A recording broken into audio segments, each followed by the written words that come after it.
Imagine standing in the heart of a vast desert, where the scorching sun bakes the sand beneath your feet. Around you, towering stone figures with the bodies of lions and the faces of kings stare silently into eternity. This is Giza, more than 4,500 years ago, where the greatest monument the ancient world ever built was taking shape one block at a time. Thousands of workers, their hands calloused and their backs bent, haul massive stones under the watchful eyes of pharaohs who believed they were crafting pathways to the afterlife. The air hums with chisels striking stone, ropes straining under weight, and the whispers of a civilization determined to defy time itself. This moment, just one of many, captures the sheer ambition, ingenuity, and raw human spirit that defined the ancient world. And it's just the beginning of the story we're about to uncover together. Welcome to a journey through the 50 greatest moments in ancient history, a tapestry of triumphs, mysteries, and turning points that shape the world we live in today. From the rise and fall of empires to the inventions that changed humanity forever, these aren't just dusty relics of the past, they're pulsating with life, drama, and lessons that still resonate with us now. Picture the fiery destruction of Pompeii frozen in ash. Hear the clash of swords as Spartans defy an army of thousands at Thermopylae. Walk the bustling streets of Babylon where the hanging gardens towered like a mirage of green in the desert. These are the stories that didn't just happen, they echoed across centuries, influencing everything from politics to philosophy, art to warfare. But why do these moments matter to us now? Because they're not just history, they're human stories. They're about power and betrayal, innovation and disaster, courage and folly. They remind us that the people of the ancient world weren't so different from us. They loved, they fought, they dreamed of legacies that would outlast them. And now we have the chance to step into their footsteps, to unravel their secrets, and to witness the moments that defined civilizations. So whether you're a history buff or just curious about the past's grandest spectacles, this is your invitation to explore the events that still leave us in awe today. Ready to uncover the 50 most extraordinary chapters of ancient history? Let's begin. The Great Pyramid of Giza stands as a silent testament to human ambition, a mountain of stone crafted with such precision it defies belief even today. Built as the eternal tomb of Pharaoh Khufu around 2,560 years before the Common Era, this colossal structure was once encased in gleaming white limestone, reflecting the sun like a beacon across the desert. But how did an ancient civilization without modern machinery or advanced mathematics achieve such a feat? The answer lies in a blend of ingenuity, organization, and sheer determination. Tens of thousands of workers, not slaves as once believed, but skilled laborers, hauled 2.3 million stone blocks, some weighing as much as 80 tons, across miles of desert. They used copper chisels, wooden sleds, and ramps that may have spiraled around the pyramid's rising sides, turning an impossible task into a reality. What's even more astounding is the precision of their work. The pyramid's base is leveled to within just 2 centimeters, and its sides align almost perfectly with the cardinal directions. Some theorists suggest the ancient Egyptians used the stars to guide them, while others point to sophisticated surveying tools we've yet to rediscover.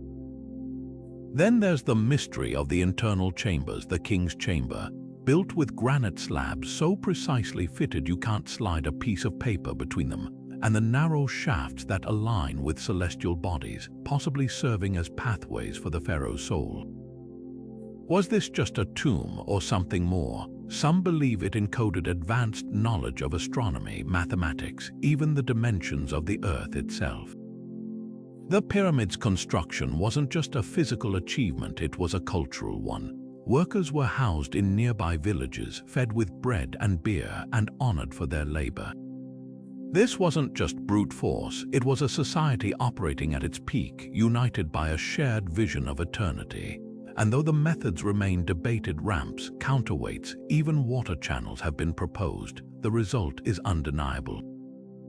For nearly 4,000 years, the Great Pyramid stood as the tallest man-made structure on Earth, a monument to what humans can accomplish when they dare to reach beyond the limits of their time.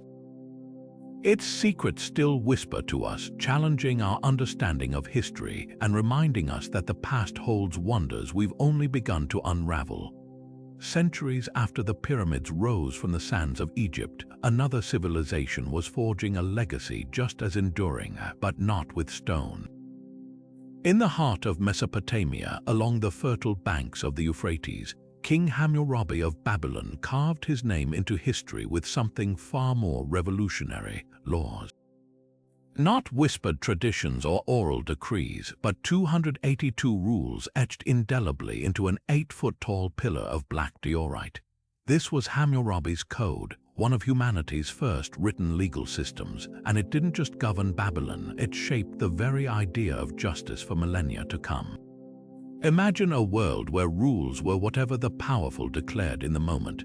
Then picture Hammurabi's towering stele standing in the city square for all to see, its cuneiform script declaring, an eye for an eye, a tooth for a tooth.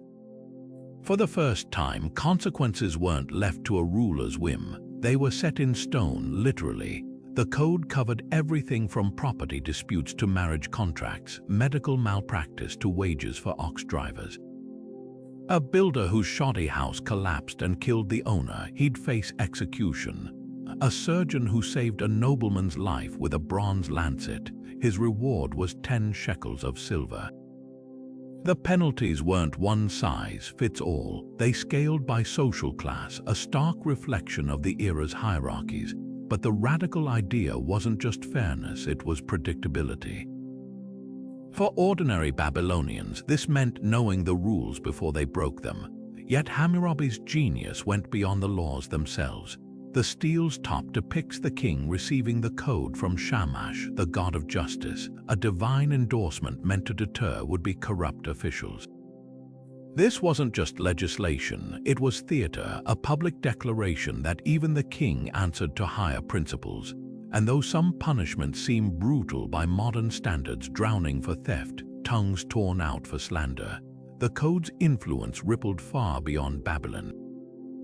Elements of its eye for an eye philosophy appear in Hebrew scripture, Roman law, even the legal foundations of early Islamic societies. Legal scholars still debate its legacy. Was it a tool of control or a genuine leap toward fairness? Perhaps both. What's undeniable is that Hammurabi's Code laid the groundwork for a revolutionary idea, that societies thrive not by the strength of rulers alone, but by the clarity of their laws. And here's the twist: the code wasn't just about punishment. Buried in its stern decrees are glimpses of compassion. Debts were forgiven after natural disasters. Women could own property and initiate divorces. Even slaves had rights, a radical notion for the 18th century before the Common Era. This wasn't just a list of penalties, it was a blueprint for order in a world teetering between chaos and civilization. Today, as lawmakers still grapple with balancing justice and mercy, Hammurabi's stone whispers a timeless truth. The rules we carve into society's foundation shape not just who we punish, but who we become. The clash of bronze against bronze echoes across the ages, a war so epic it blurred the lines between myth and memory. For centuries, scholars dismissed Troy as mere legend, until a German businessman turned archaeologist named Heinrich Schliemann thrust his shovel into the earth of modern-day Turkey in the 1870s and uncovered something extraordinary. Beneath layers of dust and doubt lay the crumbled walls of a mighty fortress, scorched by ancient flames and littered with arrowheads. This was Hisarlik, now widely believed to be the Troy of Homer's Iliad, where kings and warriors once fought for love, honor, and a woman whose face allegedly launched 1,000 ships. But how much of this story is poetry and how much is history? Homer's Iliad, composed around the 8th century before the Common Era, paints a vivid portrait of a 10-year siege sparked by Prince Paris of Troy stealing Helen, the most beautiful woman in the world from her Spartan husband, King Menelaus. The Greeks, led by the brooding Achilles and cunning Odysseus, laid siege to the city, culminating in that infamous wooden horse, a hollow gift hiding an army within. Yet archaeological evidence suggests a different truth. Troy's ruins reveal multiple layers of destruction, with one particularly violent collapse around 1200 BC aligning with the traditional timeline of the war. Was this conflict really about Helen, or was it a desperate struggle for control of the lucrative trade routes Troy commanded at the mouth of the Dardanelles? The real mystery isn't whether Troy fell, it's how. The Trojan horse might be the most enduring trick in military history, but no physical evidence of such a device exists. Some historians propose the horse was a metaphor for an earthquake that shattered Troy's walls. The city sits on a seismic fault line, while others believe it symbolized a siege engine or even a ship adorned with horse figureheads. Even Homer's grandest heroes have roots in reality. Analysis of Hittite tablets mentions a rebellious vassal named Alexandria of Wilusa, a possible match for Paris, whose birth name was Alexandros, ruler of Ilios, another name for Troy. What makes this war resonate isn't just the archaeology, it's the human drama. Achilles' rage, Hector's doomed courage, the weeping of Trojan women as their city burns. These emotions transcend time. Troy's fall marked the end of an era, a bridge between the mythical age of heroes and the gritty dawn of recorded history. And whether the horse was real or symbolic, its lesson endures. Beware of gifts from your enemies, for the greatest dangers often come disguised. The golden sands of Egypt witnessed a rebirth so dazzling it would reshape the ancient world. After centuries of chaos, foreign invasions, fractured rule, and crumbling monuments, a new dynasty emerged like the sun-piercing storm clouds, ushering in the new kingdom. This wasn't just a revival, it was an explosion of power, art, and ambition that stretched Egypt's influence further than ever before. And at its heart stood pharaohs whose names still echo through history: the warrior, the heretic, and the woman who dared to rule as king. First, picture Hatshepsut, the female pharaoh who defied tradition to become one of Egypt's greatest builders. While other queens contented themselves with supporting roles, she donned the false beard and crown of kingship, declaring herself ruler in the 15th century before the Common Era. But this was no mere power grab. Hatshepsut cemented her legitimacy with grand projects like her terraced temple at Deir el-Bahari, a marvel of architecture blending into cliffs as if risen from the earth itself. Her reign wasn't just peaceful prosperity, it was a masterclass in propaganda. Reliefs depicted her divine birth, showing the god Ammon himself fashioning her as his heir. She sent expeditions to the mysterious land of Punt, returning with ivory, gold, and living incense trees to perfume Egypt's temples. Yet after her death, her stepson Thutmose III would systematically erase her image from monuments, not out of spite, but to restore the patriarchal order she'd upended. Then came Thutmose III, the Napoleon of Egypt, a military genius who turned the kingdom into an empire. Inheriting the throne as a child, he watched as Hatshepsut ruled in his stead, but once he took power, he unleashed a fury of conquest. At the Battle of Megiddo, he faced a coalition of Canaanite kings and won not by brute force but by strategy. Instead of taking the easy road through the valley, he marched his army through a narrow mountain pass, emerging like a thunderbolt to crush his enemies. Over 17 campaigns, he pushed Egypt's borders to their greatest extent, from Syria to Sudan, filling Thebes' temples with loot and tribute. His victories weren't just about land, they were about control. By taking the sons of conquered rulers as hostages, he ensured loyalty through generations. But no pharaoh disrupted Egypt more than Akhenaten, the radical who turned religion upside down. In the 14th century before the Common Era, this ruler abandoned the pantheon of gods worshipped for millennia, declaring the sun disk Aten the sole deity. He emptied the temples of Ammon, moved the capital to a brand new city called Akhenaten, today's Amarna, and rewrote art itself. Gone were the idealized, stiff figures of tradition. In their place, Akhenaten's artists carved him with an elongated face, swollen hips, and lips parted as if whispering to the sun. Was this realism or symbolism of his divine androgyny? Scholars still debate. His queen, Nefertiti, became his equal in worship, her famous bust revealing a beauty that transcended mere mortal line. Yet Akhenaten's revolution couldn't outlast him. After his death, the old gods roared back. His son, Tutankhamun, restored Amun's worship, though history remembers the boy king more for his golden tomb than his brief reign.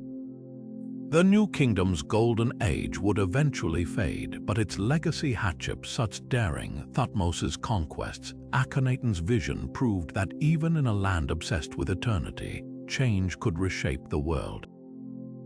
These rulers didn't just build monuments, they built ideas, leaving behind a question that lingers. How far should a leader go to remake society in their image? The sands swallowed their cities, but their stories refused to stay buried. The heat of the Syrian plains was nothing compared to the fire of two empires colliding. In the 13th century before the Common Era, near the fortified city of Kadesh, the chariots of Egypt and Hatti, the mighty Hittite kingdom, charged toward what would become the largest chariot battle ever recorded. Pharaoh Ramses II, young and hungry for glory, marched north with 20,000 men, determined to reclaim lands lost to the Hittites. But the Hittite king, Muwatalli II, had set a trap, hiding thousands of warriors behind the city walls. What followed wasn't just a battle, it was a masterclass in propaganda, survival, and ultimately, the birth of diplomacy itself.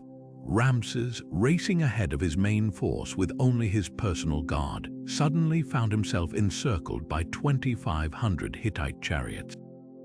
The Egyptian records would later paint this moment as his finest hour, standing alone against the tide, calling upon the god Amun for strength and single-handedly turning the tide. The truth, less poetic but no less dramatic, his elite troops, the Nerin, arrived just in time to smash into the Hittite flank, while Ramses' cunning or desperation turned a near catastrophe into a stalemate. Both sides claimed victory, but the real story wasn't in the fighting. It was in what came after. For 16 more years, the two superpowers skirmished, neither able to deliver a decisive blow. Then came a revolution carved not in stone but in silver.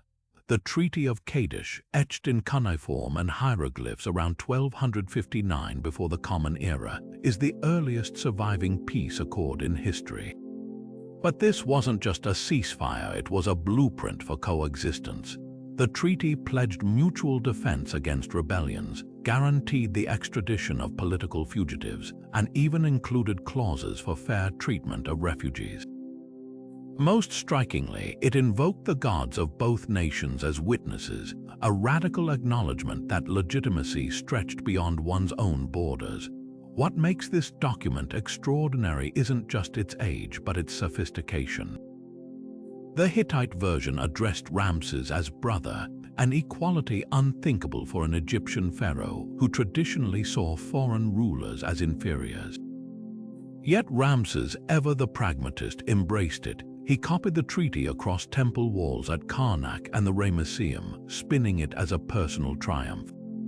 The Hittites, for their part, gained security against their real threat, the rising power of Assyria to the east.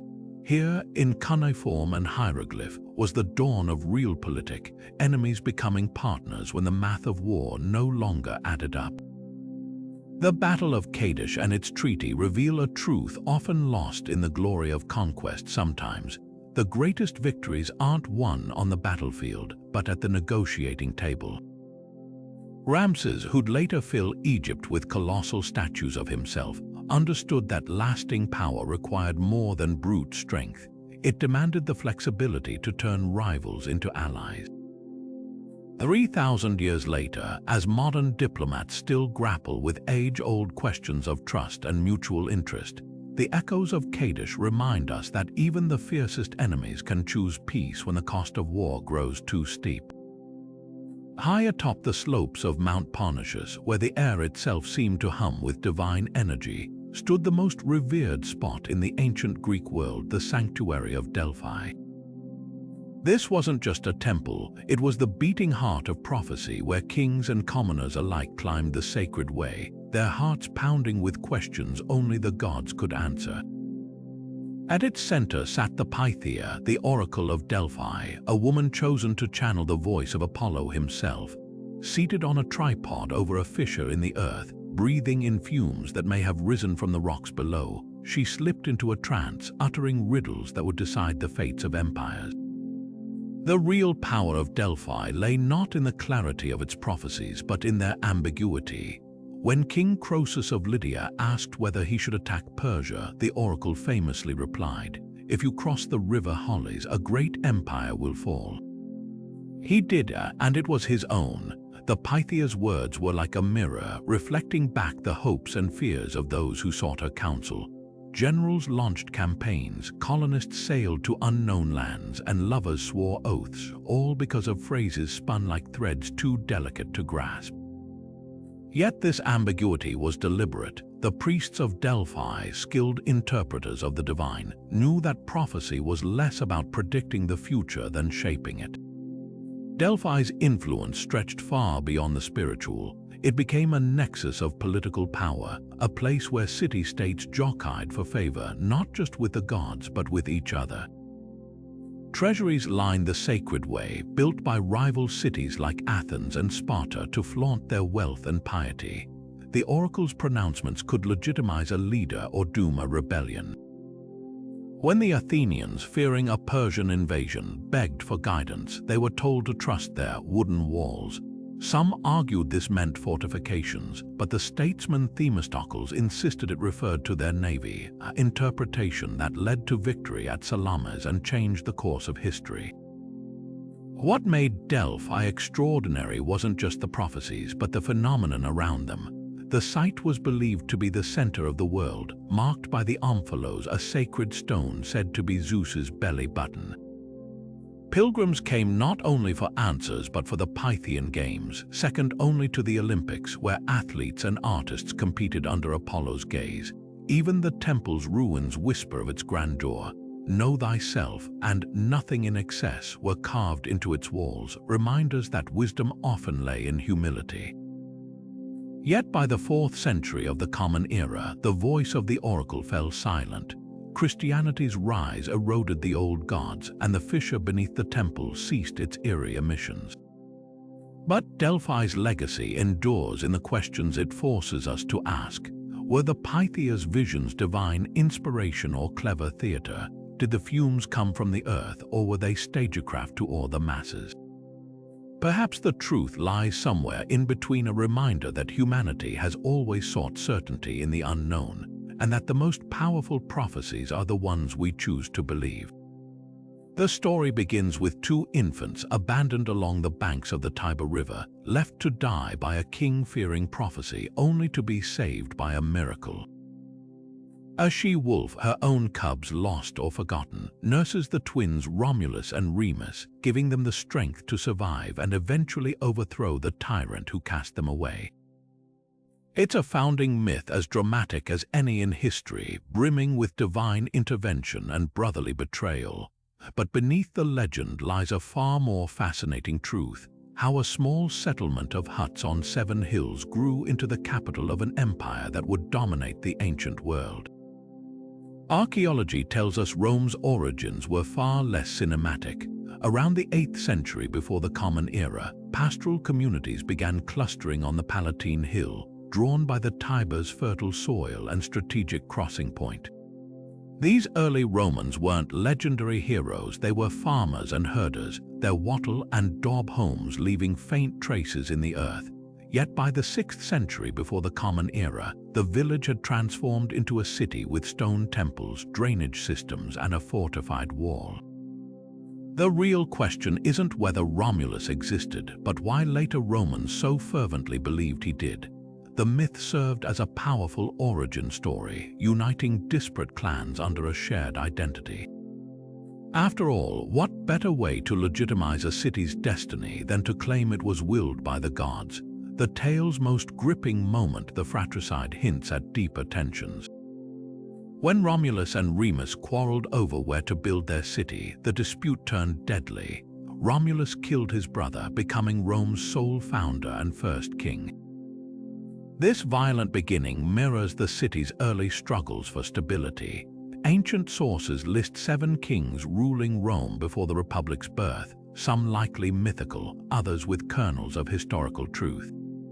The last, Tarquin the Proud, was so reviled for his tyranny that Romans banished monarchy altogether in 509 before the Common Era, birthing their famous republic. What made early Rome unique was its hybrid political structure. Even under kings, power wasn't absolute. The Senate, a council of elder statesmen, advised the ruler, while citizen assemblies held a voice, however limited in decisions. This balancing act between authority and participation planted seeds for Rome's later republican values. And though the city began as a backwater, its location at the crossroads of Latium, Etruria, and Greek colonies gave it a cultural edge. Rome absorbed ideas from neighbors, from Etruscan engineering to Greek mythology, remixing them into something distinctly Roman. The myth of Romulus and Remus endures because it captures a fundamental truth. Great civilizations often rise from humble, even brutal beginnings. Whether through divine favor or sheer ambition, Rome's founders, real or imagined, built more than a city. They ignited an idea that destiny isn't given but seized. And as the Republic grew, then the empire, that idea would echo far beyond the 7 hills, shaping laws, languages, and the very concept of power for millennia to come. Dawn breaks over the plain of Marathon, where 10,000 Athenian hoplites stand shoulder to shoulder, their bronze helmets glinting in the early light. Across the field, the Persian Empire's army, a force 3 times their size, stretches to the horizon, its colorful banners fluttering in the Aegean breeze. This isn't just a battle, it's the moment a fledgling democracy stares down the mightiest empire the world has ever known. The year is 490 before the Common Era, and the Persian Wars, a clash that would define the course of Western civilization, are about to erupt. The conflict began with a rebellion. Greek cities in Ionia, chafing under Persian rule, rose up with Athenian support, a decision that enraged King Darius I. When his envoys demanded Athens' surrender, the Greeks threw them into a pit, shouting, "Fetch your earth and water from there." Darius vowed revenge, dispatching a fleet so vast, Herodotus claimed it darkened the sea. But at Marathon, the outnumbered Greeks did the unthinkable. Instead of waiting for the Persian cavalry to deploy, they charged across the open plain at a full sprint, their heavy armor be damned. The shock of their phalanx, a wall of shields and spears, shattered the Persian lines. 6,000 invaders fell that day. The Greeks lost just 192. According to legend, a messenger ran 26 miles to Athens to announce the victory before collapsing dead, giving birth to the modern Marathon. But this was just the opening act. A decade later, Darius's son Xerxes launched an invasion of staggering scale. His army drank rivers dry as it marched, his fleet stretched for miles. To stop them, 300 Spartans under King Leonidas made their stand at Thermopylae, a narrow coastal pass where numbers meant nothing. For 3 days, they held back hundreds of thousands, fighting with spears, then swords, then fists and teeth when weapons broke. Betrayed by a local who revealed a mountain path to the Persians, Leonidas and his men chose to die rather than retreat. Their sacrifice became legend, but it was more than heroics, it bought time. As the Persians advanced, the Athenians evacuated their city, trusting the words of the general Themistocles, "Wooden walls will save you." The real turning point came at Salamis. Luring the massive Persian fleet into the narrow straits, the Greek ships, smaller, faster, rammed and boarded their enemies with devastating precision. Xerxes, watching from a golden throne on shore, saw his navy crumble. Without supply lines, his army retreated and Greece was saved, but the war's impact went deeper than survival. Victory forged a new Greek identity, one rooted in democracy and defiance. Athens, once a minor power, emerged as a cultural leader, its golden age producing philosophy, drama, and art that still shape our world.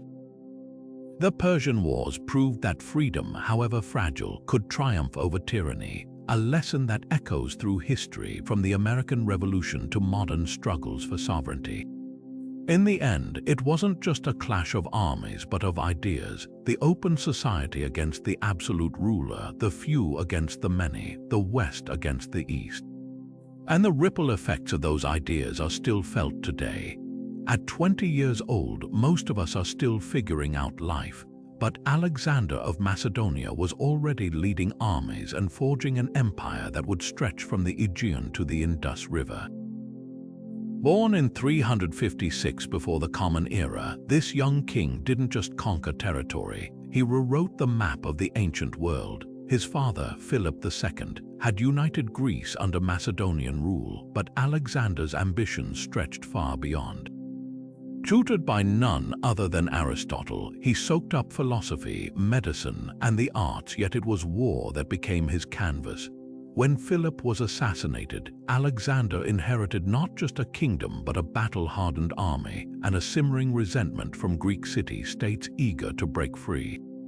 His response burned the ships, figuratively at least. The speed of Alexander's conquests defied logic. Crossing into Asia Minor in 334 before the Common Era, he faced the sprawling Persian Empire ruled by Darius III. At the Battle of Granicus, he didn't just defeat the Persians, he charged headlong into their front lines, his white-plumed helmet making him a glaring target.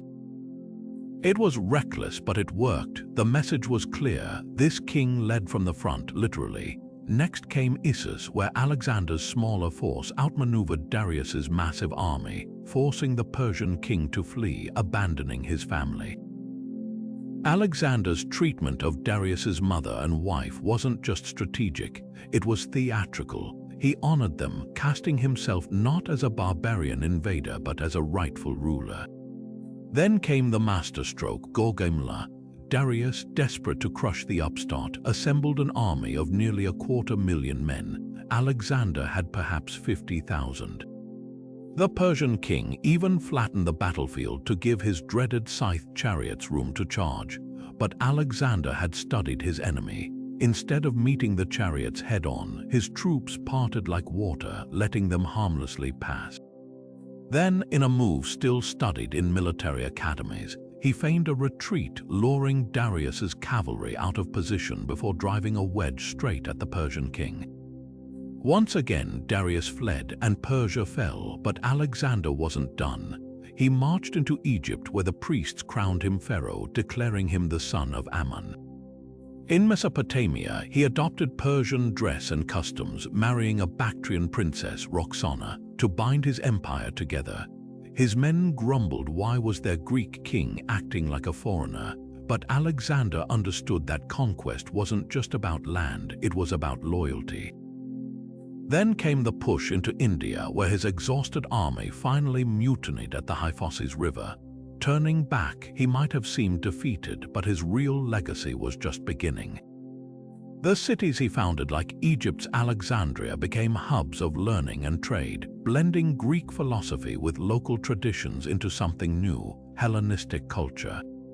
Sculptors, scientists, and playwrights flourished in this hybrid world, from Euclid's geometry to the towering Colossus of Rhodes. Yet Alexander's brilliance had a dark side.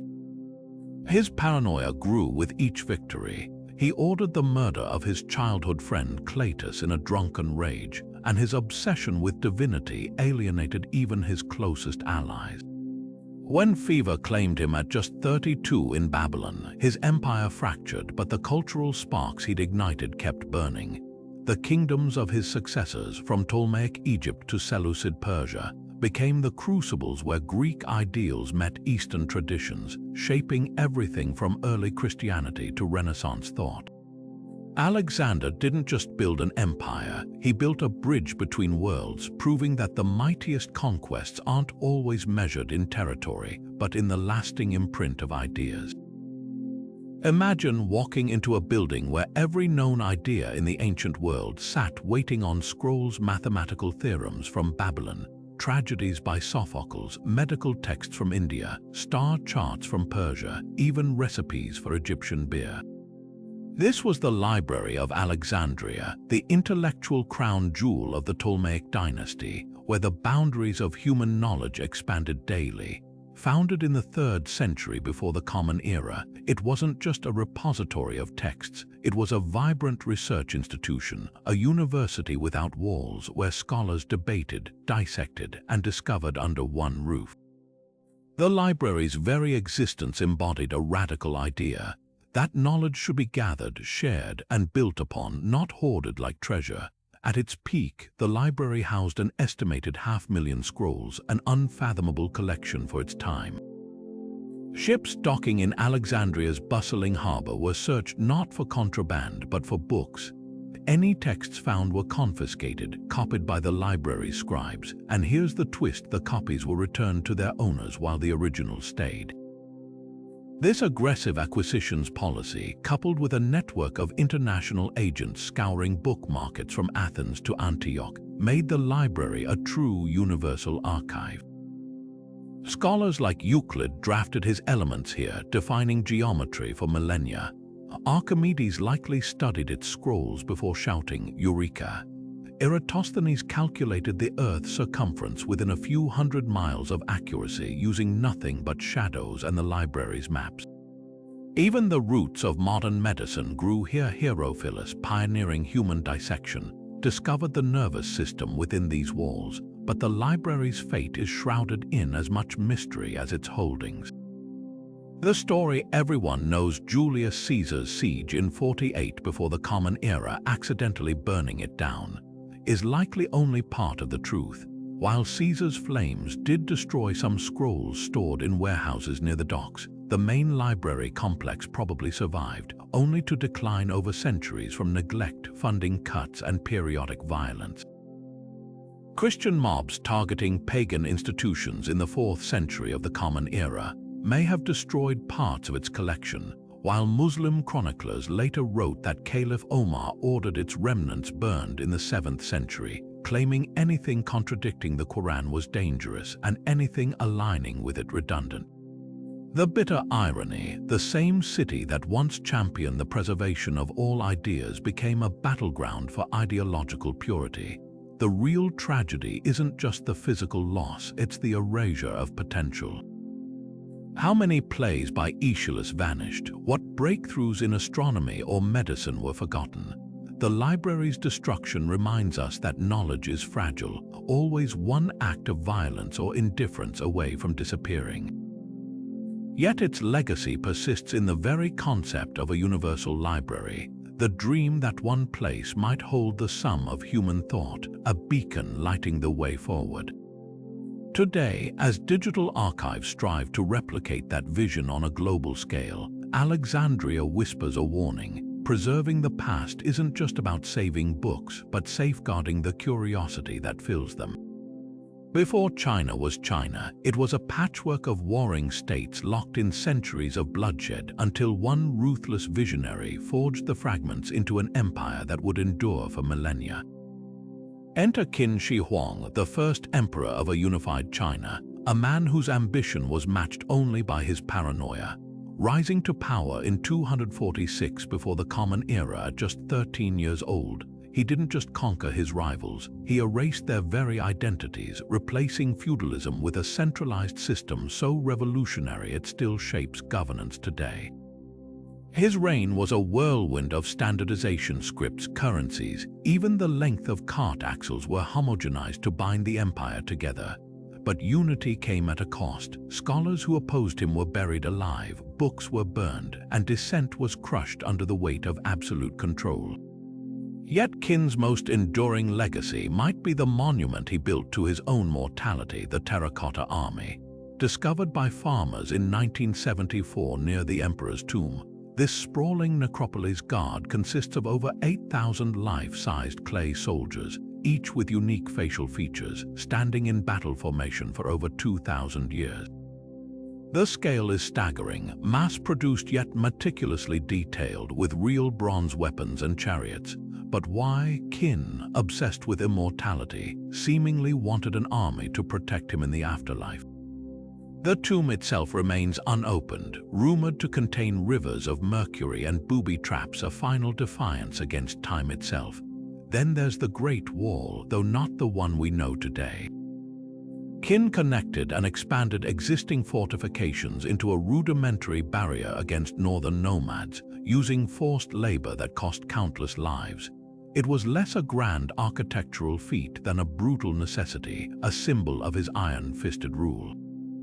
Yet for all his tyranny, Kin's unification birthed the idea of China as a singular civilization. His administrative divisions became the blueprint for future dynasties, his legalist philosophy emphasizing strict laws over Confucian ethics.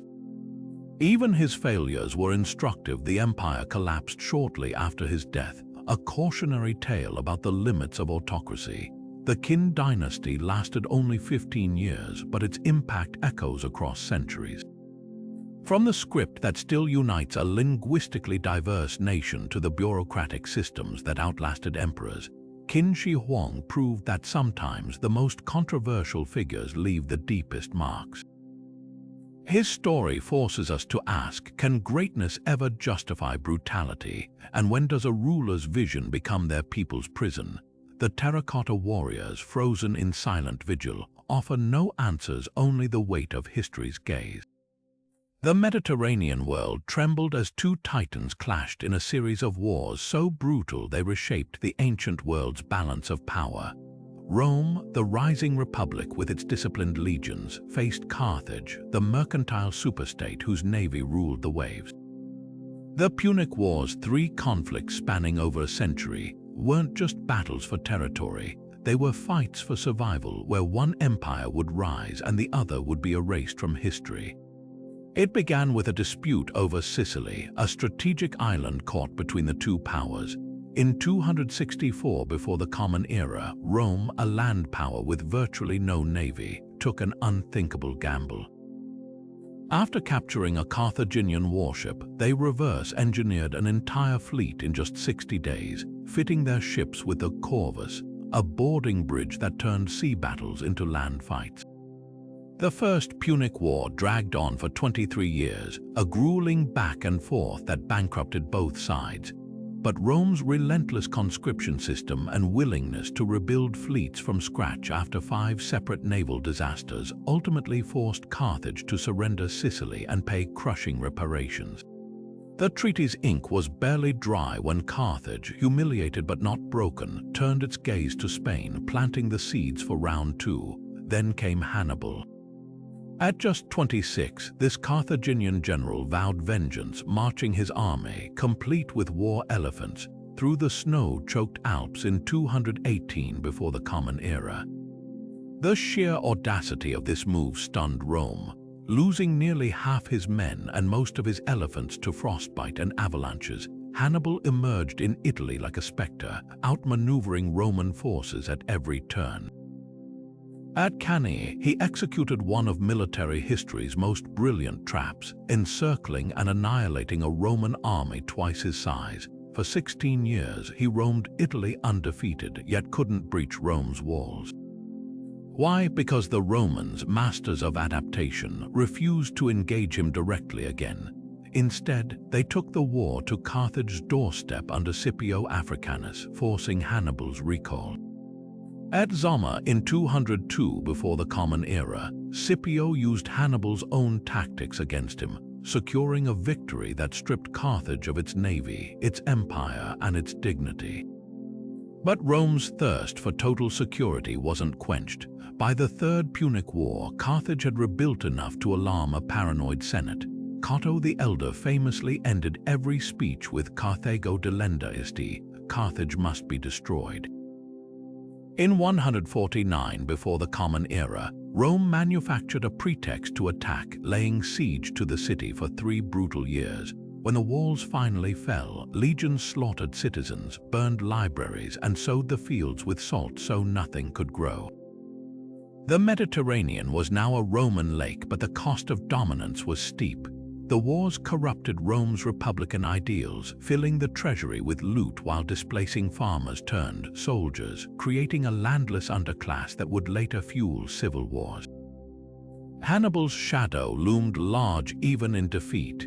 His strategies became textbooks for future generals, from Napoleon to Patton, and Rome. It learned that no enemy, no matter how brilliant, could withstand its relentless machinery of war. But the Punic Wars also exposed a darker truth. Empires, once they taste absolute power, rarely stop until their rivals are dust. Carthage's ruins became a cautionary tale, one that Rome itself would forget centuries later when the barbarians came knocking. The last light of Egypt's independence flickered in the shadow of Rome's rising empire, embodied by a queen whose name still conjures intrigue 2,000 years later. Cleopatra VII wasn't just the final ruler of Ptolemaic Egypt. She was a master strategist, a polyglot who spoke 9 languages, and a woman who weaponized charm as deftly as any general wielded a sword. Her story begins not with defeat but with a daring gamble. At 18, she inherited a kingdom teetering on collapse, its treasury drained by corruption and its people weary of her family's infighting. Exiled by her own brother Ptolemy XIII, she didn't flee to safety. Instead, she rolled herself into a carpet, or perhaps a linen sack depending on the account, and had herself smuggled into the palace of Julius Caesar. When unrolled before the Roman general, the young queen emerged not as a supplicant but as a partner in waiting. Cleopatra understood what her ancestors had forgotten. Egypt's survival depended on Rome's favor.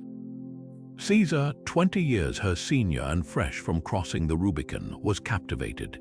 Their alliance was both political and personal. A son, Caesarion, was born 9 months after their first meeting. With Roman legions at her back, Cleopatra reclaimed her throne, but her ambitions stretched further. She accompanied Caesar to Rome, where her presence scandalized the Republic.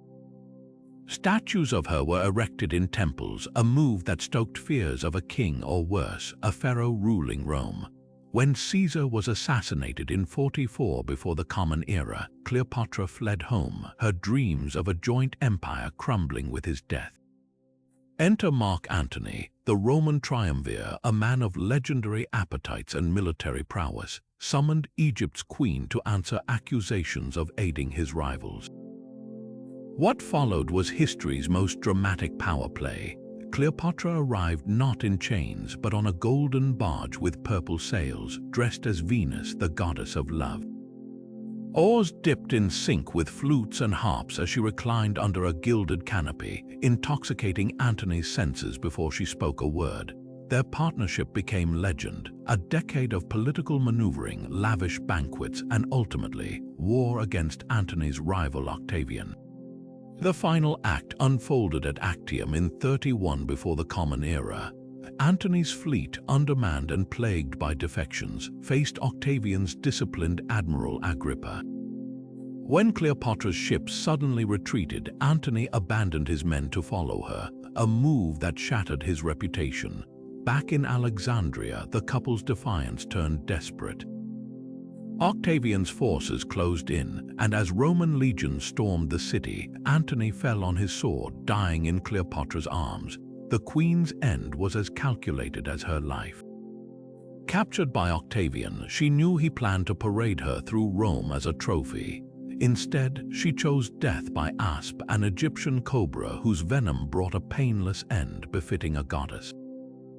With her died Ptolemaic Egypt, its territories absorbed into Rome's empire.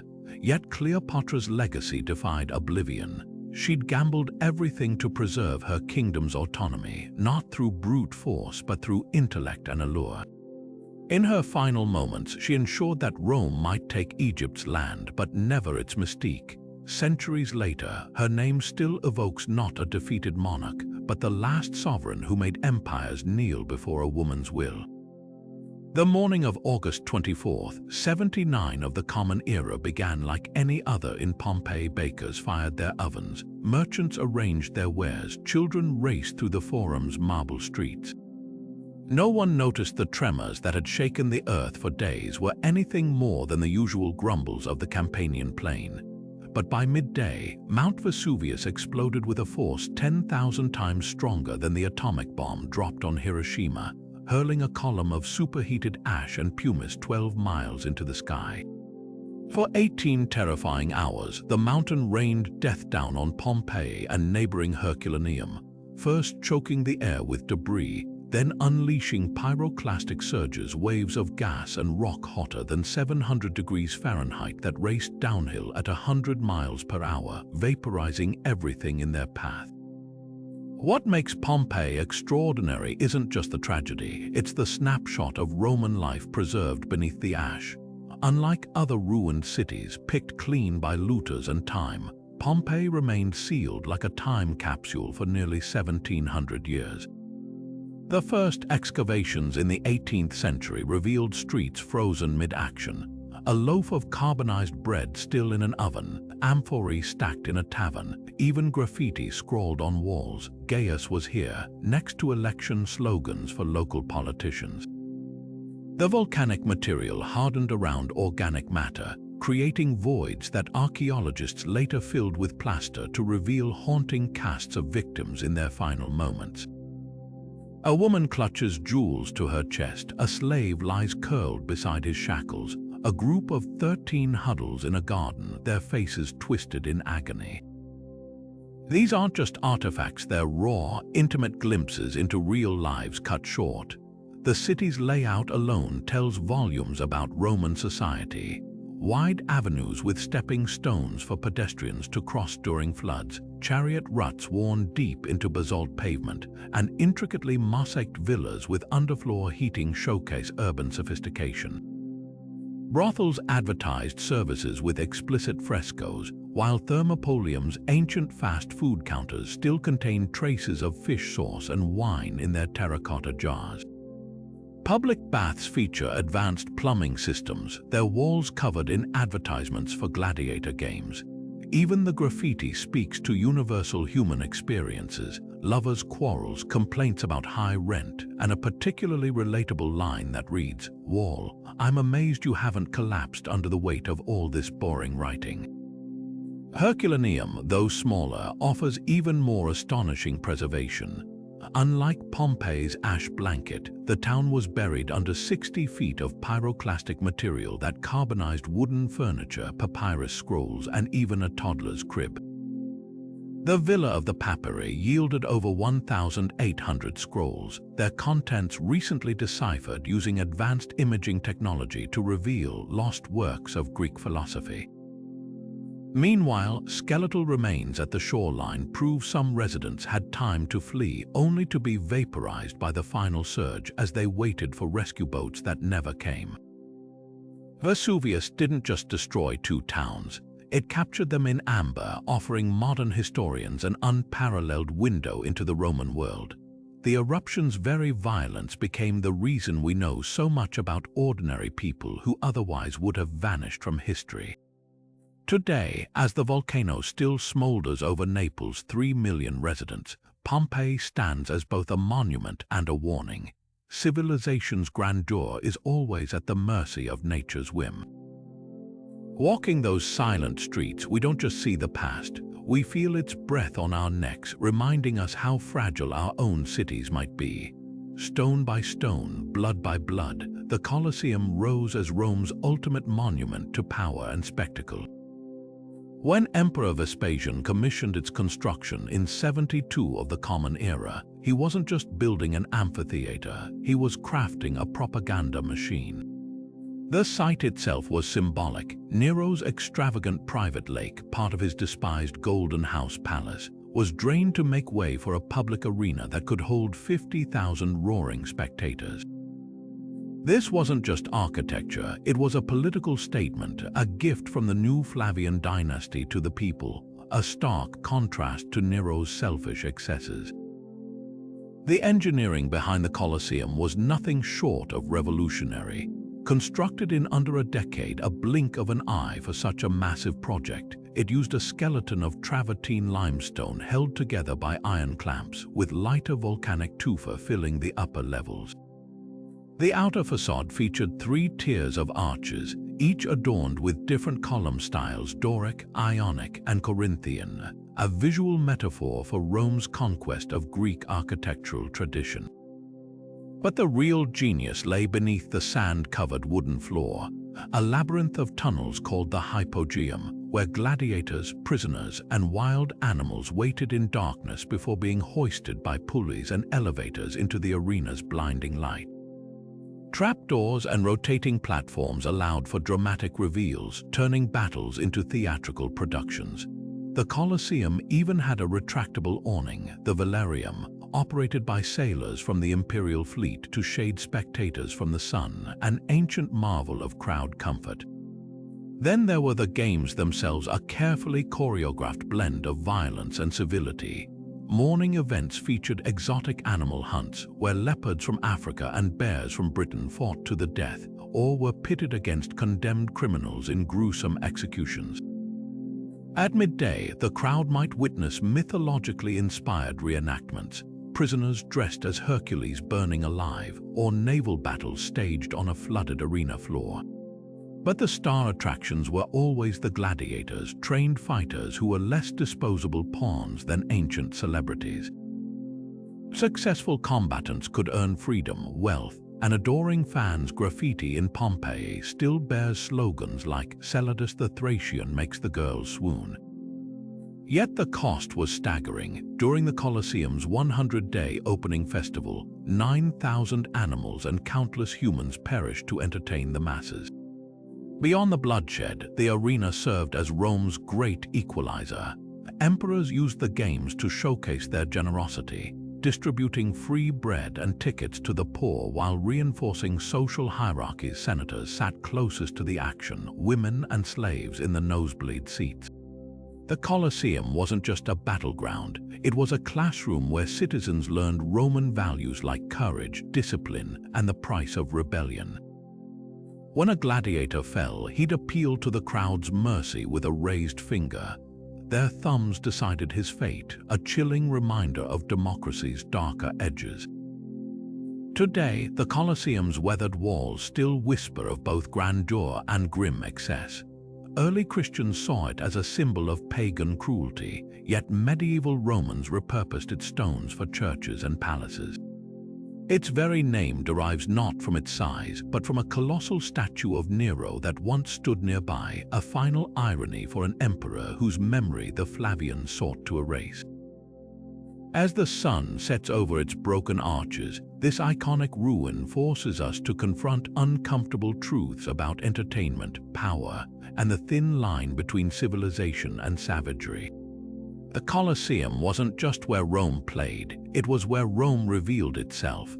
The windswept deserts of Central Asia might seem like an unlikely place for the birth of globalization, but it was here, across vast stretches of inhospitable terrain, that the Silk Road wove together civilizations from Rome to Chang'an. This wasn't a single paved highway, but a sprawling web of trade routes stretching over 4,000 miles, where camel caravans trudged through scorching sands and snow-capped mountain passes, their saddlebags bursting with luxuries and innovations that would reshape the world. The road's golden age began in the 2nd century before the Common Era, when China's Han Dynasty envoy Zhang Qian braved captivity and bandits to forge alliances against nomadic tribes. His reports back to Emperor Wu revealed something unexpected: wealthy kingdoms to the west eager for Chinese silk. What started as a political mission ignited an economic revolution. Silk was only the beginning. From China came paper, a revelation to scholars accustomed to heavy bamboo slips or expensive parchment, along with gunpowder precursors, compasses, and delicate porcelain that Europeans wouldn't replicate for centuries. In return, Central Asian traders brought grapes and walnuts to Chinese markets, while Roman glassware and Syrian carpets made their way east, but the Silk Road's true value lay beyond merchandise. Buddhism traveled from India to China on the backs of these merchants, transforming Asian spirituality.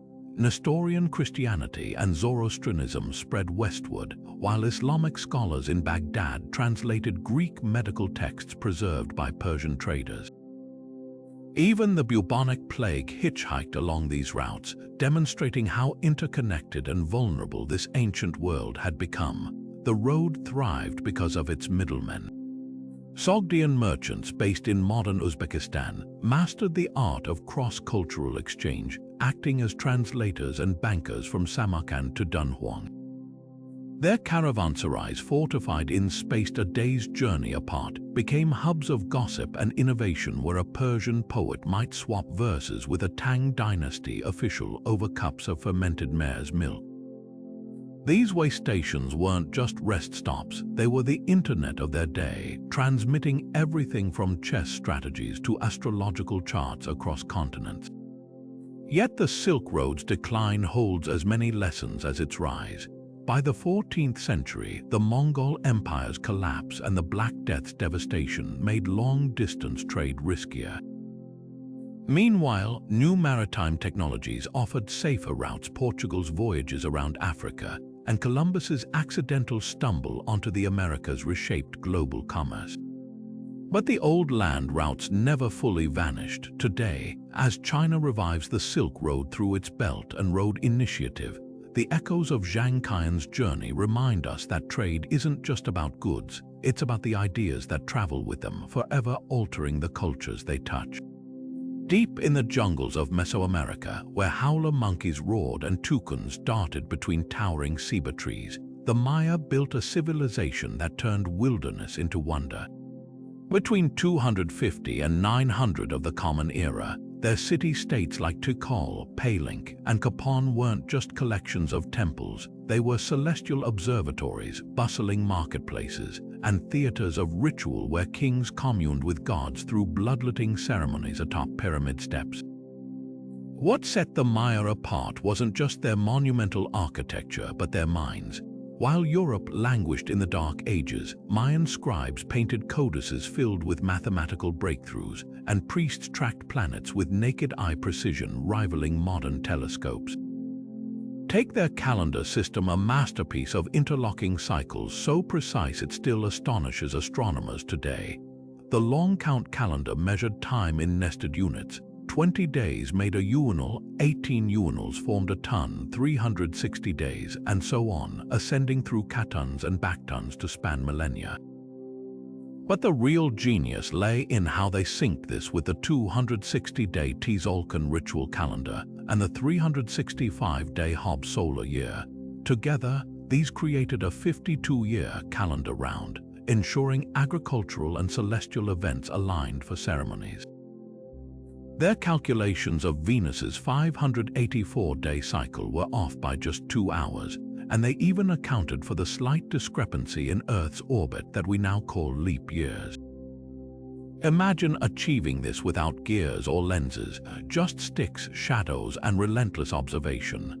Then there's the infamous 2012 phenomenon, where doomsayers misinterpreted the end of a 1,872,000-day Bacton cycle as apocalyptic. For the Maya, it was simply the reset of a cosmic odometer, akin to our December 31st midnight. Their inscriptions predicted future events like royal anniversaries, not global cataclysms. One stela at Koba even references a date in 4178 of the Common Era, proof they envisioned time stretching far beyond their own era. Yet for all their sophistication, the Maya Classic period collapsed with shocking speed. Between 850 and 950, great cities were abandoned, their pyramids swallowed by vines. Drought likely played a role. Sediment cores from nearby lakes show severe dry spells coincided with the decline. But this wasn't just climate catastrophe, it was a perfect storm.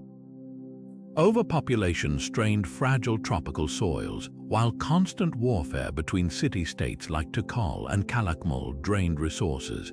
Recent LiDAR scans reveal networks of fortifications hidden beneath jungle canopies, suggesting escalating conflicts. The aristocracy's obsession with bloodlines may have also backfired. Skeletal remains show rulers suffering from gout and obesity, their inbreeding weakening dynasties. But here's the twist: the Maya didn't vanish. Millions of their descendants still speak Yucatec and Kayich today. The Spanish conquest tried to erase their culture, burning codices and dismantling temples, but key knowledge survived in oral traditions.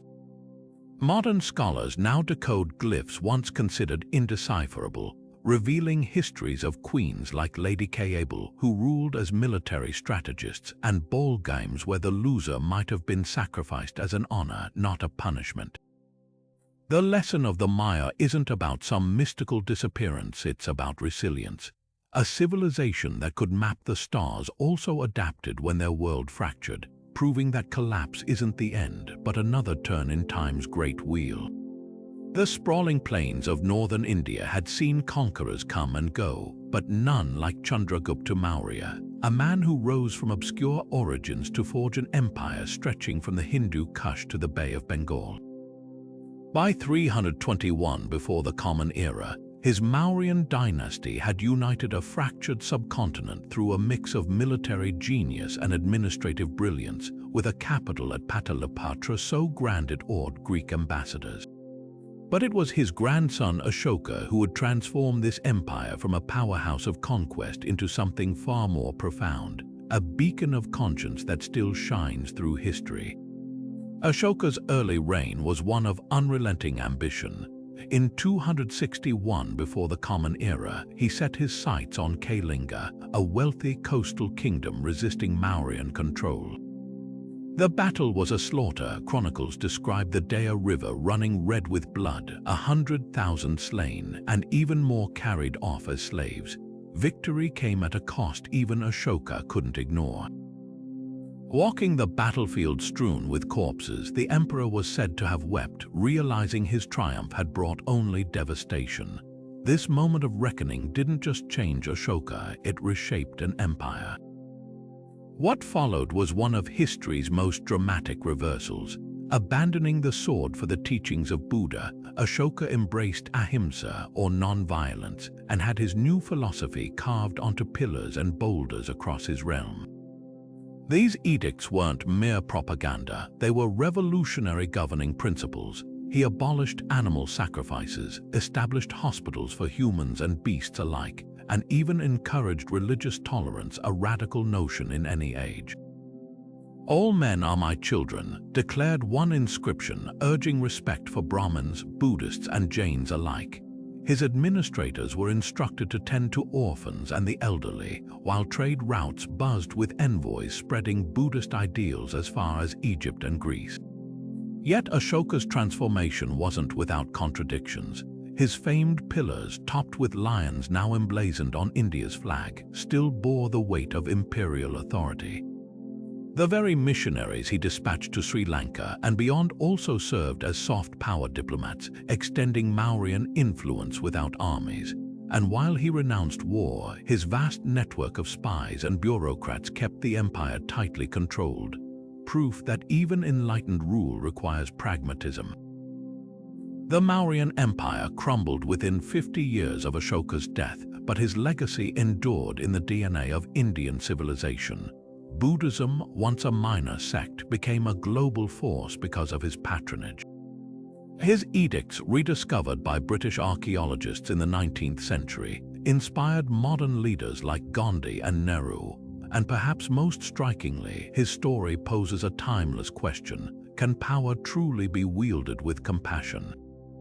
Ashoka's answer, etched in stone, still challenges us that even the mightiest rulers are measured not by the lands they conquer, but by the lives they uplift.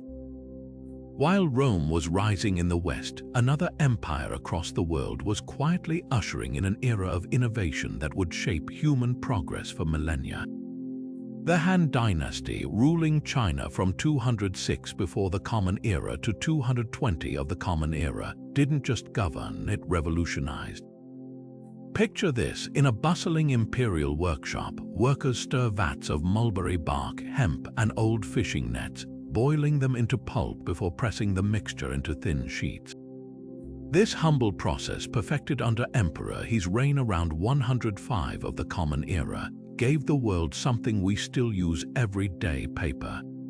But this wasn't just about writing material. For the first time, knowledge could be recorded cheaply and transported easily, transforming education from an elite privilege to a societal cornerstone.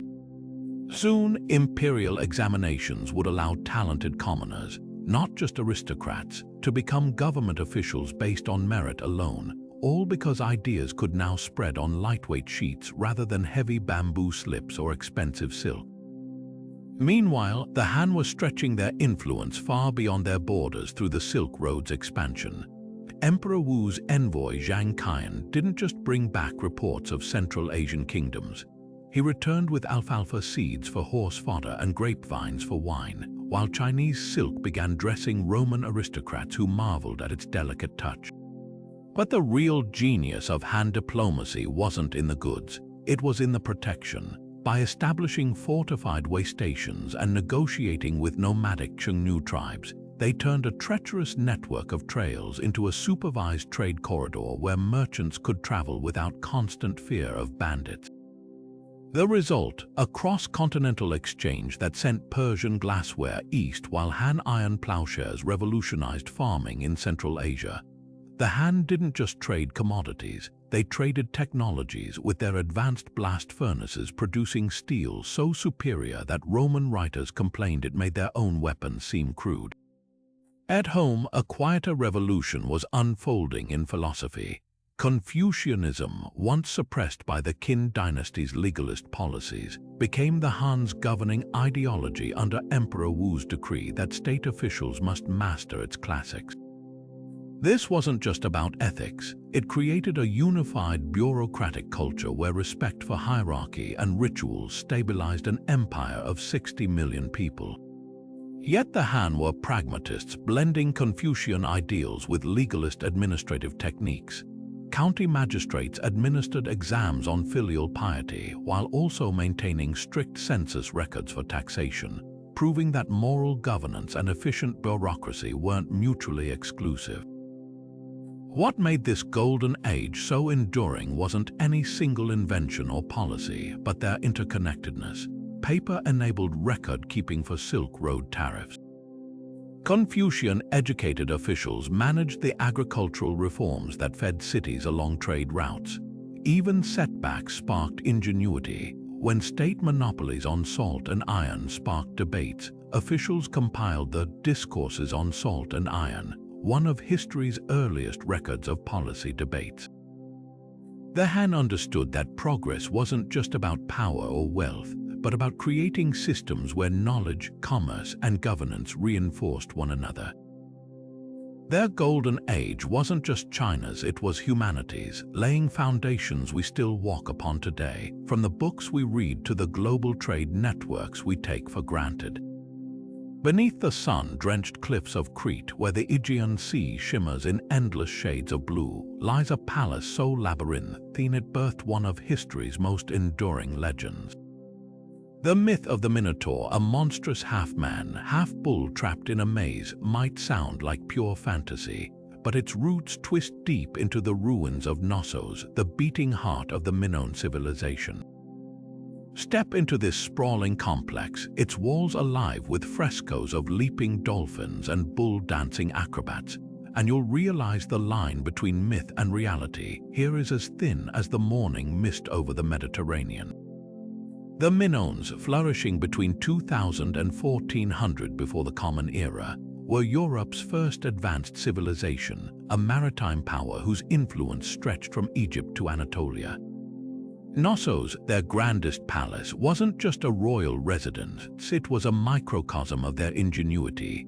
Multi-story buildings with flush toilets and advanced drainage systems snaked around central courtyards, while storerooms overflowed with olive oil, wine, and saffron, testaments to a thriving trade network. But what truly set Knossos apart was its architecture. a bewildering maze of corridors, light wells, and sudden dead ends that could disorient even the most focused visitor. To later Greeks, this seemed like the lair of the Minotaur, a beast demanding sacrificial tributes from Athens. Yet the truth behind the myth might be more fascinating than the monster itself. Archaeologists suspect the Minotaur legend encodes glimpses of Minoan rituals. Bull imagery permeates their art, from frescoes of youths vaulting over charging bulls to sacred horns adorning altars. Some scholars argue these depict actual ceremonies, daring displays of agility fused with religious symbolism where human athletes grappled with the raw power of the bull, a sacred animal linked to their chief deity. The labyrinth, perhaps a metaphor for Knossos' winding halls, or even the intricate dance steps of these rituals, and the gruesome tribute of Athenian youths. A distant memory of Crete's dominance over the Aegean before volcanic eruptions and Mycenaean invasions shattered their thalassocracy. What makes the Minoans extraordinary isn't just their connection to myth, but how radically they differed from their contemporaries. Unlike the warlike Mycenaeans with their fortified citadels, Minoan settlements show no defensive walls. Their art brims with naturalism and joy, processions of saffron gatherers, bare-breasted priestesses holding snakes, octopuses swirling across pottery, suggesting a society that prized harmony with nature and likely granted women unprecedented prominence. Even their writing, the still undeciphered linear script, hints at a bureaucratic sophistication rivaling Egypt's. The eruption of Thera around 1600 before the Common Era may have accelerated their decline, sending tsunamis crashing into Cretan ports and blanketing fields in ash. Yet their legacy endured. Mycenaean Greeks adopted Minoan motifs, blending them into their own culture, while the Minotaur myth evolved into a cautionary tale about the perils of arrogance, and the labyrinth became a universal symbol of life's complexities. Today, as you walk Knossos' reconstructed staircases, painted the same vibrant red as they were 3 millennia ago, you're not just tracing the steps of a forgotten civilization, you're navigating the very crossroads where history and imagination collide. The Minotaur may be fiction, but the Minoan's brilliance is as real as the stones beneath your feet.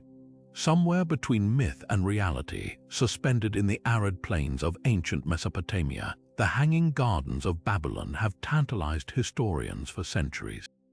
Described as a lush oasis of tiered terraces bursting with exotic plants, vines cascading like waterfalls from towering stone balconies, this wonder was said to be a king's extravagant gift to his homesick queen. But here's the twist: no Babylonian texts or archaeological evidence has ever confirmed its existence. So did these gardens truly rise toward the desert sky, or are they the ancient world's most beautiful fiction?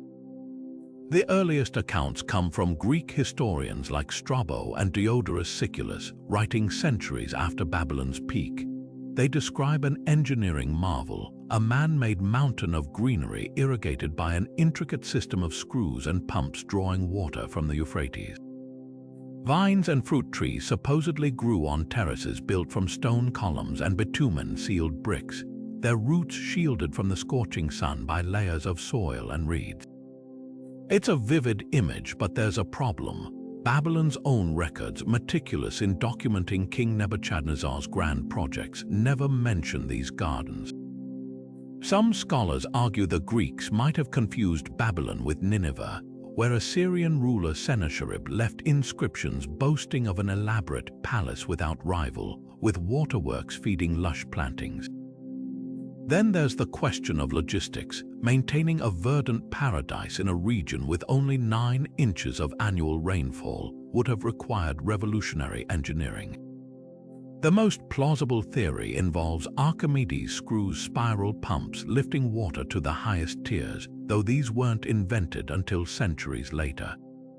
Others propose a network of reed-filled channels acting like capillary action, or even hidden aqueducts funneling water from distant mountains. Yet without physical traces, these remain educated guesses. Perhaps the garden's true power lies not in their reality, but in their symbolism. For ancient writers, they embodied humanity's defiance of nature's limits, a desert transformed into Eden through sheer ingenuity. Even if they never graced Babylon's skyline, their legend persists because they represent something timeless: the longing to create beauty in the harshest of places, and the enduring allure of a paradise just out of reach. Whether rooted in stone or imagination, the Hanging Gardens remind us that some wonders grow taller in the telling. Deep in the steamy jungles of Mexico's Gulf Coast, where howler monkeys shriek from the canopy and rivers swell with summer rains, 17 massive stone heads stare silently across the centuries. Carved from single blocks of volcanic basalt weighing up to 25 tons, these colossal sculptures, some standing 9 feet tall, bear the unmistakable features of helmeted rulers with flattened noses, thick lips, and eyes gazing into eternity. This is the legacy of the Olmecs, Mesoamerica's first great civilization, whose artistry and influence rippled through Mayan city-states and Aztec empires long after their cities faded into the earth. The mystery begins with the stones themselves. Basalt doesn't naturally occur in the Olmec heartland around La Venta and San Lorenzo. It had to be hauled from the Tuxtla Mountains over 50 miles away, an unimaginable feat without wheels or draft animals. Archaeologists believe the Olmecs transported these monoliths on log rollers and rafts along river networks, a logistical nightmare requiring hundreds of laborers. But why such effort? The heads likely depicted powerful rulers, their distinct headgear signaling rank or lineage. Some bear grooves resembling jaguar paws, linking them to the Olmecs revered were jaguar deity, a supernatural blend of human and beast. Unlike later Mayan stelae covered in hieroglyphs, these faces offer no inscriptions, just silent, stoic authority radiating from stone. What's truly staggering isn't just the sculpture's scale, but their sophistication. Crafted between 1500 and 400 before the Common Era, they display an understanding of proportion and detail that feels centuries ahead of their time. The lips curl with lifelike subtlety, the cheekbones curve with anatomical precision, and the helmets feature intricate designs that might represent ceremonial ballgame padding. This wasn't primitive art. It was the work of a society with master sculptors, organized labor systems, and a complex cosmology. The Olmecs' influence stretched far beyond their heartland. Their iconic jade carvings depicting babies with fanged mouths or contortionist poses appear in offerings as far away as El Salvador. The Maya likely inherited their calendar system and sacred ball game from Olmec precursors, while the Aztecs later collected Olmec artifacts as relics of a legendary past. Even the Mesoamerican tradition of ceremonial centers aligned with astronomical events, think Chichen Itza's equinox serpent, may have roots in Olmec urban planning. Yet the civilization vanished with eerie abruptness. Around 400 before the Common Era, San Lorenzo's monuments were deliberately defaced and buried, perhaps during revolts or regime changes. La Venta fell into decline, its temples swallowed by vegetation. But like the stone heads peering through jungle vines, the Olmec legacy refused to disappear. They became the mother culture of Mesoamerica, proving that even in silence, stone can speak volumes across millennia.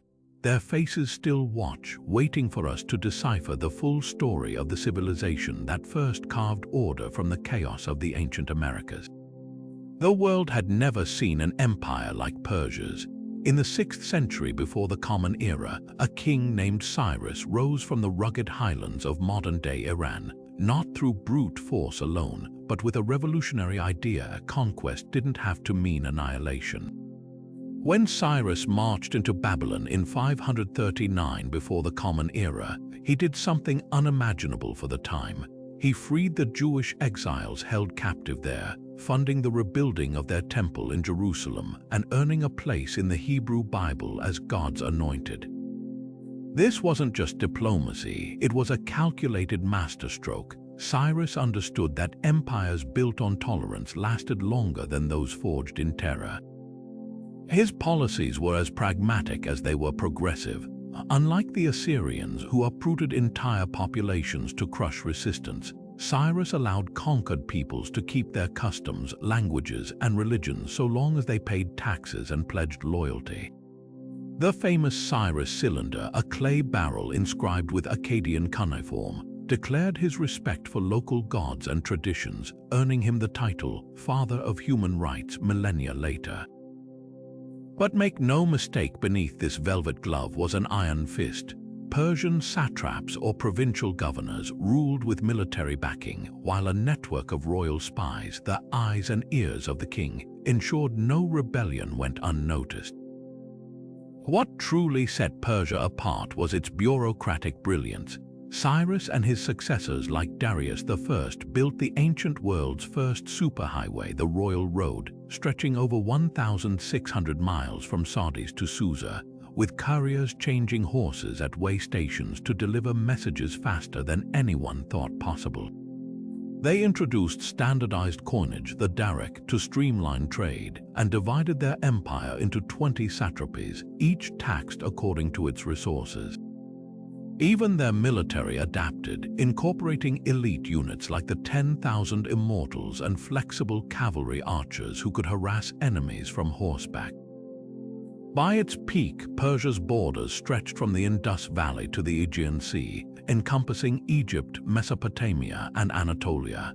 It was a mosaic of cultures, all governed by a single principle: unity through diversity.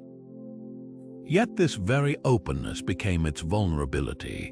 When Alexander of Macedon invaded in the 4th century before the Common Era, he exploited tensions between satraps, toppling what had seemed an unshakable colossus.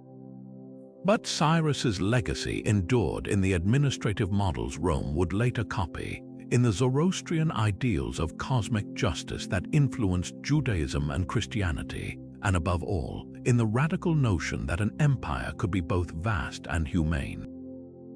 The Persians didn't just rule the ancient world, they redefined what it meant to govern. Athens gleamed like a golden jewel, its navy dominating the Aegean, its philosophers debating under marble colonnades, while Sparta, shrouded in austerity, drilled its soldiers in the shadows of the Tekitos Mountains. This wasn't just a rivalry, it was a clash of civilizations, a 27-year war that would fracture Greece and pave the way for its downfall. The Peloponnesian War, erupting in 431 before the Common Era, pitted democracy against oligarchy, sea power against land might, and ultimately, hubris against cold, unyielding discipline. The spark came from Corinth, Sparta's ally, clashing with Athens over a minor dispute involving the city-state of Corcyra, but the tinder had been building for decades. Athens, flush with wealth from its Delian League empire, had grown arrogant, using allied funds to gild its acropolis while treating other Greek cities as subjects. Sparta, leading the Peloponnesian League, saw this as a threat to the balance of power. Yet the war's first phase revealed a grim truth: neither side could land a knockout blow. Athens, under Pericles' strategy, retreated behind its long walls, fortifications linking the city to its port at Piraeus, letting its navy raid Spartan coasts while avoiding open battle. Sparta ravaged Attica's farmlands, but Athenian ships kept grain flowing from the Black Sea. It was a brutal stalemate until plague broke Athens' spirit. Sweeping through the overcrowded city, the disease killed a third of its population, including Pericles himself, leaving a vacuum filled by demagogues like Cleon, who escalated the war's savagery. The turning point came in 415, when Athens gambled on a disastrous expedition to Sicily. Lured by promises of conquering Syracuse, a Spartan ally, the Athenian fleet and army were annihilated in a series of blunders. Trapped in the great harbor, their ships were shattered by modified Corinthian vessels with reinforced rams, while Spartan general Gylippus tightened a noose around their land forces. The survivors were marched into stone quarries and left to die under the Mediterranean sun. Athens never recovered. Sparta, with Persian gold funding its navy, finally breached Athens' walls in 404 after a brutal blockade. The city's surrender was merciful compared to its treatment of Milos years earlier. Its walls were torn down, its fleet reduced to 12 ships, and a pro-Spartan oligarchy installed. But Sparta's triumph was hollow. The war had drained all of Greece, farms lay fallow, populations were decimated, and faith in democracy wavered. When Philip of Macedon marched south decades later, the fractured Greek city-states, still nursing old grudges, couldn't unite to stop him. The Peloponnesian War's true lesson wasn't about tactics but unintended consequences. Athens' overreach, Sparta's Pyrrhic victory, and the collective exhaustion of Greece created an opening for outside domination. Thucydides, the war's chronicler, saw it as a tragedy of human nature, power corrupting, fear escalating, and reason collapsing when pride took the helm. The war didn't just decide who ruled Greece, it revealed how easily civilization can unravel when rivals forget they share the same fate. Rising from Salisbury Plain like a skeletal hand grasping at the sky, Stonehenge's massive Sarsen stones have baffled scholars for centuries. How did Neolithic builders, armed with nothing but stone tools and raw muscle, transport these 25-ton monoliths from quarries over 20 miles away? The answer lies in a blend of ingenuity and backbreaking labor. Timber sledges likely slid the stones over greased logs, while teams of workers hauled them by rope in a grueling procession that might have taken generations. But the real mystery isn't just how they built it, it's why. One compelling theory cast Stonehenge as a celestial calendar. During the summer solstice, the sun rises perfectly aligned with the heel stone, casting a beam through the monument's central axis. The arrangement of trilithons, the iconic uprights with lintels, might have marked lunar cycles, helping ancient Britons predict eclipses. Archaeoastronomers note that the Aubrey holes, circular pits surrounding the site, could have held wooden posts tracking the moon's movements over an 18-year cycle. This wasn't just a temple to the sun and moon, it was a proto-scientific tool, a Neolithic calculator etched into the earth. Yet others argue Stonehenge was first and foremost a sacred space. Excavations reveal cremated human remains dating back 5,000 years, suggesting it served as a cemetery for elite clans. The bluestones, smaller rocks hauled over 140 miles from Wales' Preseli Hills, might have been chosen for their perceived healing properties. Geochemical analysis shows they emit a faint acoustic ring when struck, a trait that could have held spiritual significance. Imagine processions of mourners or pilgrims chanting as they approach these singing stones under the midsummer sun. Then there's the soundscape theory. Experiments demonstrate that the circle's layout creates unique acoustics, amplifying drum beats or voices while muffling echoes. This sonic feature could have heightened rituals, making whispers seem like divine messages. Coupled with the discovery of ancient feasting debris, thousands of animal bones, and broken pottery, it paints a picture of Stonehenge as a place of communal gathering, where rituals, funerals, and solstice celebrations blurred into one. The most radical idea, Stonehenge wasn't built in isolation. LiDAR scans reveal it's part of a vast ceremonial landscape connected to Durrington Wall's timber circles and the cursus, a 2-mile-long earthwork. Some scholars propose it functioned as a domain of the dead, aligned with avenues linking it to sites of the living. The stones, then, were more than a calendar or temple. They were a bridge between worlds, anchoring the spiritual to the earthly. Whatever its purpose, Stonehenge endures as a testament to humanity's timeless drive to carve meaning into the unknown, one towering stone at a time. Picture a bustling marketplace in the ancient port city of Byblos, where merchants from Egypt, Greece, and beyond bartered over cedar wood and purple dye. Amid the chaos of haggling traders, a revolutionary idea took shape, one that would transform human communication forever. The Phoenicians, master seafarers of the Mediterranean, faced a problem. Cuneiform and hieroglyphs were too cumbersome for quick transactions. What emerged from this practical need was history's first true alphabet, a streamlined system of 22 characters that tossed out pictograms in favor of pure sound. Each symbol represented a consonant, simple enough to learn in days rather than years, blazing a trail that would lead directly to the letters you're reading right now. The genius of the Phoenician system lay in its accessibility. Unlike Egyptian scribes who spent decades memorizing thousands of hieroglyphs, or Mesopotamian clerks wrestling with wedge-shaped cuneiform, anyone could master this new script. Aleph, the ancestor of our A, depicted an ox's head simplified into a triangle, while Mem, modern M, mirrored the wavy lines of water. These weren't just symbols, they were tools of commerce scratched onto clay tablets or painted on amphorae to label goods like wine and olive oil.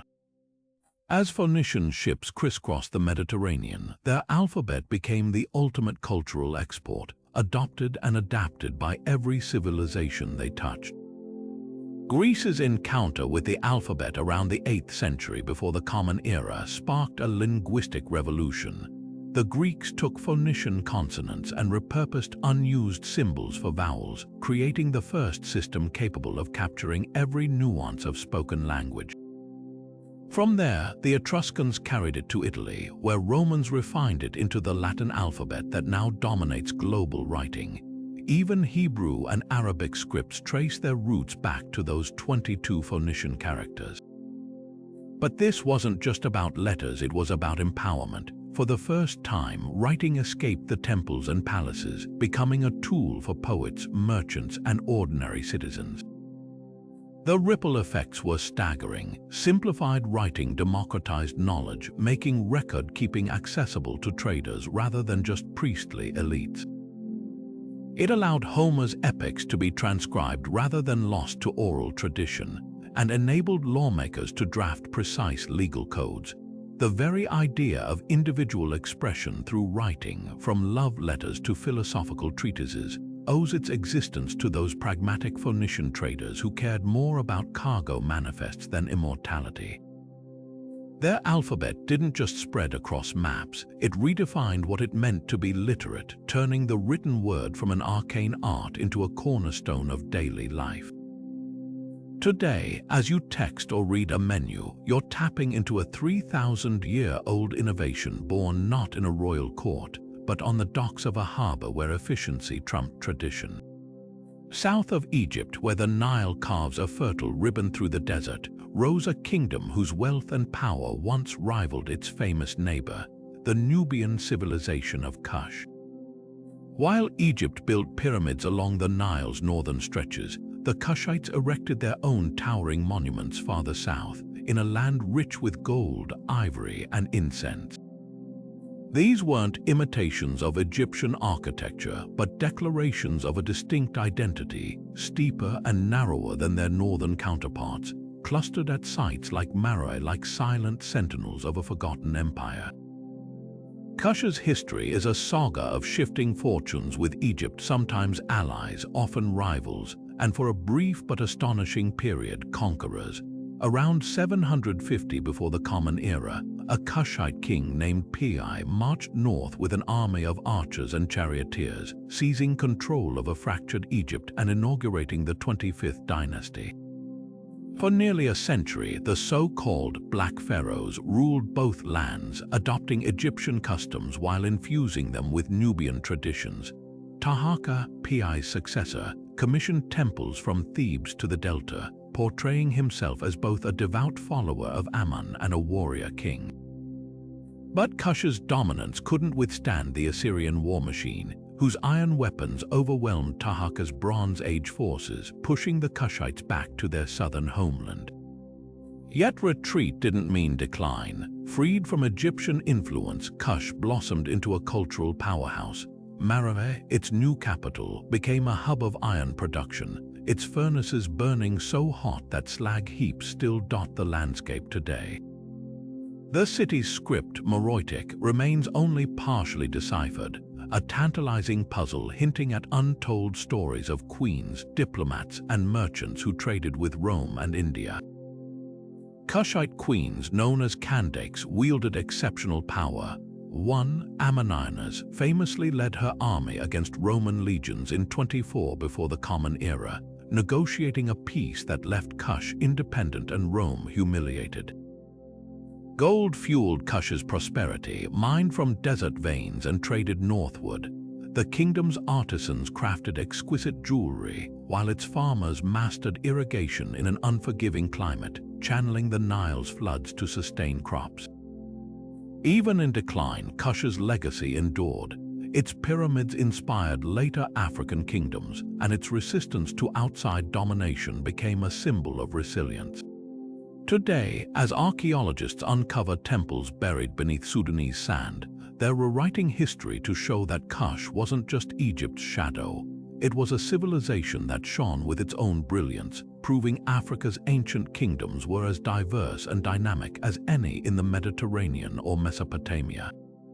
The sands may have swallowed its cities, but the echoes of Kush's greatness still whisper across the centuries.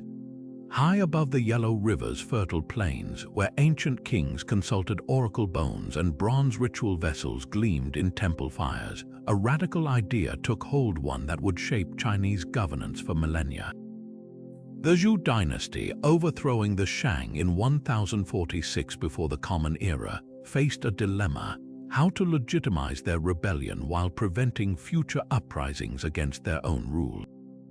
Their solution was the mandate of heaven, a cosmic contract between rulers and the universe that wove together power, morality, and the natural world into an inseparable bond. Unlike Europe's divine right of kings, which claimed monarchs answered only to God, the mandate was startlingly conditional. Heaven granted authority not by bloodline alone, but to those who governed with virtue and compassion. Droughts, floods, or peasant revolts weren't just misfortunes. They were celestial report cards, signs the ruler had grown corrupt or negligent, voiding the contract. When the Zhou rallied allies against the Shang's last drunken tyrant, King Daizin, they framed their revolt as a sacred duty, accusing him of debauchery so extreme it angered the gods. His infamous pool of wine and forest of meat, where courtiers allegedly drowned in alcohol while naked servants chased game through palace halls, became propaganda proof of moral bankruptcy. The lesson was clear: rulers governed by cosmic consent, revocable when they failed their people. This philosophy became China's political bedrock for 3,000 years. Dynasties rose and fell under its logic: the Qin's legalist harshness, a violation; the Han's restoration of Confucian ideals, heaven's renewed blessing. Even peasant rebellions like the Yellow Turbans or Taiping claimed the mandate when challenging emperors. The system created stability through cyclical renewal. Fallen dynasties weren't erased from history but labeled having lost the mandate, allowing new rulers to inherit bureaucratic structures while symbolically cleansing corruption. Yet the mandate wasn't just about power. It reflected a Confucian worldview where human ethics mirrored cosmic order. Rulers were called sons of heaven, not as deities but as stewards responsible for maintaining harmony between earth and sky. Astronomical phenomena like comets or eclipses weren't mere omens but direct feedback, prompting introspection and policy changes. This fused spirituality with pragmatism. A Tang dynasty official might simultaneously perform rain rituals and implement irrigation projects, covering both celestial and earthly bases. The doctrine's legacy transcends ancient politics. It justified China's first meritocratic exams, arguing that virtuous scholars should guide wayward emperors. It influenced neighboring Korea and Vietnam's monarchies, while even Mao Zedong's rhetoric about serving the people echoed its moral framework. Today, as archaeologists unearth Zhou bronze inscriptions detailing the mandate's early iterations, they reveal a timeless tension: the balance between authority and accountability, where the right to rule hinges not on force alone, but on the unseeable judgment of heaven and the very tangible welfare of the governed. The dusty plains of Gaugamela crackled with tension under the October sun in 331 before the Common Era, as 250,000 Persian soldiers waited to crush Alexander's exhausted army of 50,000. Darius III had chosen this flat terrain carefully, clearing rocks and brush to unleash his dreaded scythe chariots, bladed wheels designed to slice through infantry like wheat. But Alexander, surveying the scene from horseback, saw opportunity in the vastness. He knew brute force wouldn't win this day, only cunning could topple an empire. As dawn broke, Darius launched his chariots first, expecting panic. Instead, Alexander's troops parted in disciplined silence, creating corridors that funneled the vehicles harmlessly to the rear where reserve units disabled them. This wasn't luck, it was rehearsed. For weeks, Alexander had drilled his men to open ranks on command, turning Persia's pride into a useless spectacle. Next came the Persian cavalry, lured forward by a feigned retreat on Macedon's right flank. The move seemed reckless, but Alexander had baited a trap. As the Persian horsemen overextended, he formed his elite companion cavalry into a wedge and drove it like a spearhead straight at the gap left in Darius's center. The real brilliance lay in what happened next. While Darius focused on the fake retreat, Alexander's general Parmenion anchored the left flank, holding firm against waves of attackers. This fixed the Persian line in place, creating a pivot point for Alexander's strike force to wheel inward, collapsing the enemy formation like folding parchment. The moment Darius saw the Macedonians breaking through, he fled, again abandoning his army to chaos. The battlefield became a slaughterhouse, with estimates claiming 40,000 Persian dead to Macedon's few hundred. Gaugamela wasn't just a military victory, it was psychological warfare. By targeting Darius directly, Alexander shattered the illusion of Persian invincibility. The great king's repeated retreats eroded his troops' morale, while Alexander's willingness to fight alongside his men, taking a thigh wound in the charge, cemented his legend. Within months, Babylon and Persepolis surrendered, their treasuries filling Alexander's coffers. But more importantly, the battle proved Alexander's mastery of deception and adaptability. He'd turned Darius's strengths, numerical superiority, and home terrain into fatal liabilities. Yet the aftermath revealed Alexander's growing complexity. In Persepolis, he burned the royal palace in what some call a drunken folly, others a calculated message. The old order was gone. He began adopting Persian dress and customs, marrying local nobles to bind cultures. Gaugamela didn't just win him an empire, it forced him to confront the burdens of ruling one. The boy who'd crossed the Hellespont seeking glory now stood atop a fractured kingdom, realizing conquest was simpler than governance. His tactics at Gaugamela became textbook, but the unintended consequences of his victory would haunt his short life, as the same audacity that forged an empire sowed the seeds of its fragmentation. From the scorched earth of Peru's Nazca desert, vast shapes emerge: a hummingbird with wings outstretched, a spiral-tailed monkey, a towering humanoid figure some call the astronaut. These are the Nazca lines, geoglyphs so massive they can only be fully appreciated from the air, etched into the rusty soil between 500 BC and 500 CE. The precision of their curves and straight lines stretching up to 1,200 feet long defies easy explanation, especially when you consider their creators had no aerial view or advanced surveying tools. So how did an ancient civilization with simple technology leave markings that still baffle us today? The process itself reveals cunning ingenuity. The Nazca people didn't build these lines, they uncovered them. By carefully removing the reddish-brown iron oxide-coated pebbles covering the desert floor, they exposed the lighter-colored subsoil beneath, creating high-contrast designs resistant to erosion in one of Earth's driest climates. Teams likely used ropes and wooden stakes to plot out designs, scaling up smaller sketches through a grid system. Stakes found at the ends of some lines support this theory, while the near-constant wind direction and lack of rain preserved their work for millennia. But the real mystery isn't just the how, it's the why. What drove them to create art invisible from ground level? One compelling theory ties the lines to water, the most precious resource in this arid landscape. Many glyphs align with underground aquifers, and some formations resemble ritual motifs found on Nazca pottery depicting water deities. The hummingbird, a species linked to rain in Andean mythology, might have been an offering to summon life-giving storms. Others suggest astronomical purposes. The spider glyph perfectly mirrors the constellation Orion, while straight lines could track solstice sunrises or the cyclical return of El Niño rains.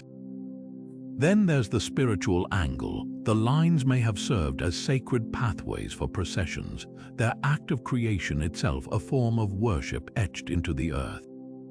The most tantalizing questions revolve around perspective. Without flight, how did the Nazca conceptualize these massive designs? Some scholars propose they used rudimentary hot air balloons. Pottery vessels with burners found nearby hint at this possibility, while others argue they didn't need to see the whole picture. For the Nazca, the act of walking the lines, tracing them in ritual, might have been enough to connect with the divine. Modern technology has only deepened the enigma. Drone surveys continue to uncover new glyphs, including a sprawling cat revealed in 2020 after shifting sands briefly exposed it. These desert canvases challenge our assumptions about ancient art and purpose. Unlike pyramids or temples, the Nazca lines served no practical function, no shelter, no storage, no defense. They existed purely as ephemeral acts of faith and ingenuity, a testament to humanity's drive to leave marks that whisper, "We were here." In a world obsessed with permanence, perhaps their greatest lesson is that meaning isn't found in stone, but in the fleeting alignment of human hands, celestial rhythms, and the boundless imagination of a culture determined to converse with the heavens. Storm clouds gathered over the Tigris River as the Assyrian war machine rumbled forward, its iron-clad chariots carving furrows into the earth. This wasn't just an army, it was a force of nature, honed over centuries to become the most terrifying military power the ancient world had ever seen. Emerging from the inhospitable lands of northern Mesopotamia around 2500 before the Common Era, the Assyrians transformed their harsh environment into a crucible for conquest, where survival of the fittest became a national creed. Unlike the Babylonians with their opulent gardens or the Hittites with their legal codes, Assyria's legacy was etched in blood and bas-reliefs. Palace walls adorned with scenes of captives impaled on stakes, cities razed to their foundations, and kings hunting lions not for sport but to prove their dominion over chaos itself. Their military dominance stemmed from ruthless innovation.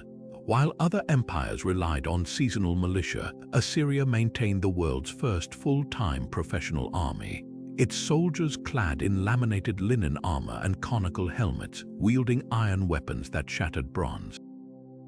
But their true genius lay in siegecraft. When rebellious cities barred their gates, Assyrian engineers deployed battering rams shielded by mobile towers, while sappers tunneled beneath walls to collapse them from within. Reliefs from Nineveh show elaborate water systems used to undermine mudbrick fortifications, a horrifying twist on irrigation science. Psychological warfare completed the arsenal, deporting entire populations to break cultural cohesion, flaying rebel leaders alive, and displaying their skins on city walls as grim warnings. One inscription from King Ashurnasirpal II boasts, "I built a pillar against his city gate, and I flayed all the chiefs who had revolted, and I covered the pillar with their skins." Yet terror alone didn't sustain the empire. Behind the brutality lay a sophisticated administration. Conquered territories were linked by a royal road network patrolled by garrisons, with relay stations allowing messages to cross 500 miles in a week, an ancient precursor to the Pony Express. Governors answered directly to the king, their loyalty ensured by royal spies called the Eyes of the King. Even their capital, Nineveh, housed one of antiquity's greatest libraries, where 20,000 cuneiform tablets preserved medical knowledge, epic poetry, and astronomical observations alongside battle chronicles. The empire's collapse came as violently as its rise. Overextension, drought, and internal revolts weakened Assyria until a coalition of Babylonians and Medes sacked Nineveh in 612 before the Common Era. The ruins burned so fiercely that archaeologists still find layers of ash, but their influence endured from the Persian imperial model to the Hebrew prophets who memorialized Assyria as God's rod of anger. In the end, the empire that mastered conquest forgot one lesson: no wall is high enough to hold back the fury of those you've oppressed. The very cruelty that built their throne became the hammer that shattered it. The Aegean shimmered under the post-war sun, its waters teeming with triremes flying the owl of Athens, but these weren't warships guarding against Persian resurgence anymore. What began in 477 before the Common Era as a voluntary alliance of Greek city-states pledging ships and silver to defend against Persia's return had within decades morphed into something far more controversial: an Athenian empire in all but name. The Delian League's original mission seemed noble enough member states would contribute to a common treasury on the sacred island of Delos, funding a shared navy to patrol the Aegean. Athens, with its unmatched fleet and battle-tested leadership, naturally took command, but noble intentions soon curdled into outright domination. The transformation was gradual yet relentless. Smaller islands, weary of maintaining their own navies, began offering money instead of ships, a seemingly practical choice that handed Athens unprecedented control over the alliance's military might. When Naxos tried to withdraw in 469, citing the Persian threat had passed, Athenian General Cimon crushed their rebellion, setting a chilling precedent. Membership wasn't voluntary anymore. By 454, Athens moved the League's treasury from Delos to the Acropolis under the pretext of safeguarding it. But the gold swiftly funded not just triremes, but Pericles' grand building projects, including the Parthenon's marble splendor. Allies found themselves paying tribute to glorify Athens rather than protect Greece. Resentment festered, especially in Sparta's Peloponnesian League.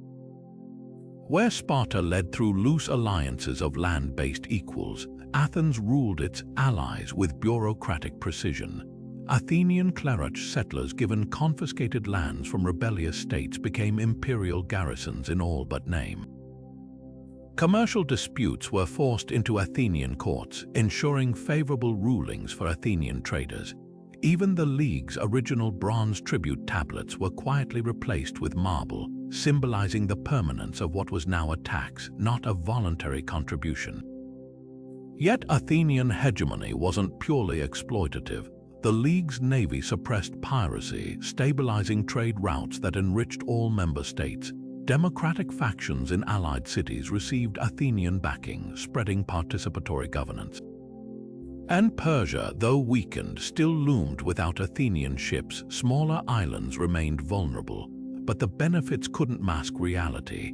Athens had become what Greece once united to resist, an overbearing power demanding submission. By the time Sparta's envoys warned Athens to stop enslaving Greece in 432, the stage was set for a far bloodier conflict, one that would prove the Delian League's greatest legacy wasn't victory over Persia, but the unraveling of Greek unity it inadvertently engineered. The very alliance forged to protect against external threats became the spark for internal devastation.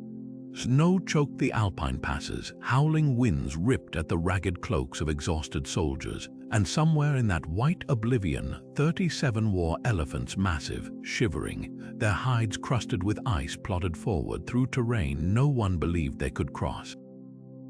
This was Hannibal's audacious gambit in 2018 before the Common Era, to surprise Rome not by sea, where its navy ruled, but by scaling the very mountains they considered their natural fortress. The Carthaginian general wasn't just leading an army, he was orchestrating a psychological masterstroke, proving no barrier was insurmountable when vengeance burned hot enough. His father had made him swear eternal hatred for Rome as a child. Now, with 40,000 troops and those lumbering beasts, he intended to collect. The journey was a nightmare carved into history. local tribes initially hired as guides turned hostile, ambushing Hannibal's column from cliffs with boulders and spears. Soldiers slipped into crevices, their screams swallowed by avalanches. The elephants, terrified by narrow paths and icy drops, sometimes crushed their own handlers in panic. Yet Hannibal, marching bareheaded at the front, refused to let morale collapse. When the path became too steep for elephants, engineers heated vinegar-soaked rocks to fracture them into passable rubble, a grueling process repeated for miles. By the time they descended into Italy after 17 days, half his men and most of his animals were gone, but the strategic shockwave was worth the cost. Rome had assumed itself untouchable behind the Alps. Now, an enemy they dismissed was camped in the Po Valley, rallying Gauls to his banner. Hannibal's genius wasn't just in surviving the crossing, but in leveraging it. Those elephants, though dwindling in number, became terror weapons, living siege engines that trampled Roman formations at the Trebia and Trasimene. More crucially, the Alps brought him the element of surprise Rome never saw coming. While senators debated whether he'd even attempt the route, he was already burning their northern farms, severing supply lines before they could react. His victory at Cannae, where he encircled and annihilated 80,000 Romans, owed its success to the Romans' own overconfidence, a direct result of underestimating the man who'd turned geography into a weapon. Yet the crossing also carried the seeds of his undoing. The elephants, symbols of his audacity, perished in Italy's winters, leaving him without mobile fortresses for later battles. The Alps had sapped his army's strength, making reinforcement from Carthage nearly impossible, and Rome, learning from its shock, adapted, avoiding direct confrontations while harassing his supply lines, a strategy that ultimately penned the lion who'd roared so loudly at their gates. Hannibal's Alpine crossing remains military history's greatest high-risk gamble, a feat that stunned the world, reshaped a war, but in the end proved that even the boldest tactics can't outlast a foe who refuses to surrender.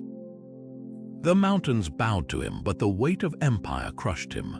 In the harsh, sun-baked cliffs near the Dead Sea, a Bedouin shepherd named Muhammad ed-Dib tossed a stone into a cave in 1947, hoping to flush out a stray goat. Instead, the sound of shattering pottery echoed back a noise that would crack open our understanding of ancient Judaism. Inside that cave, hidden for nearly 2,000 years, lay clay jars containing the first of what we now call the Dead Sea Scrolls, brittle leather and papyrus fragments inscribed with Hebrew, Aramaic, and Greek texts. This accidental discovery in the remote settlement of Qumran would ignite a treasure hunt yielding over 900 manuscripts, including the oldest known copies of the Hebrew Bible, predating previous versions by a millennium.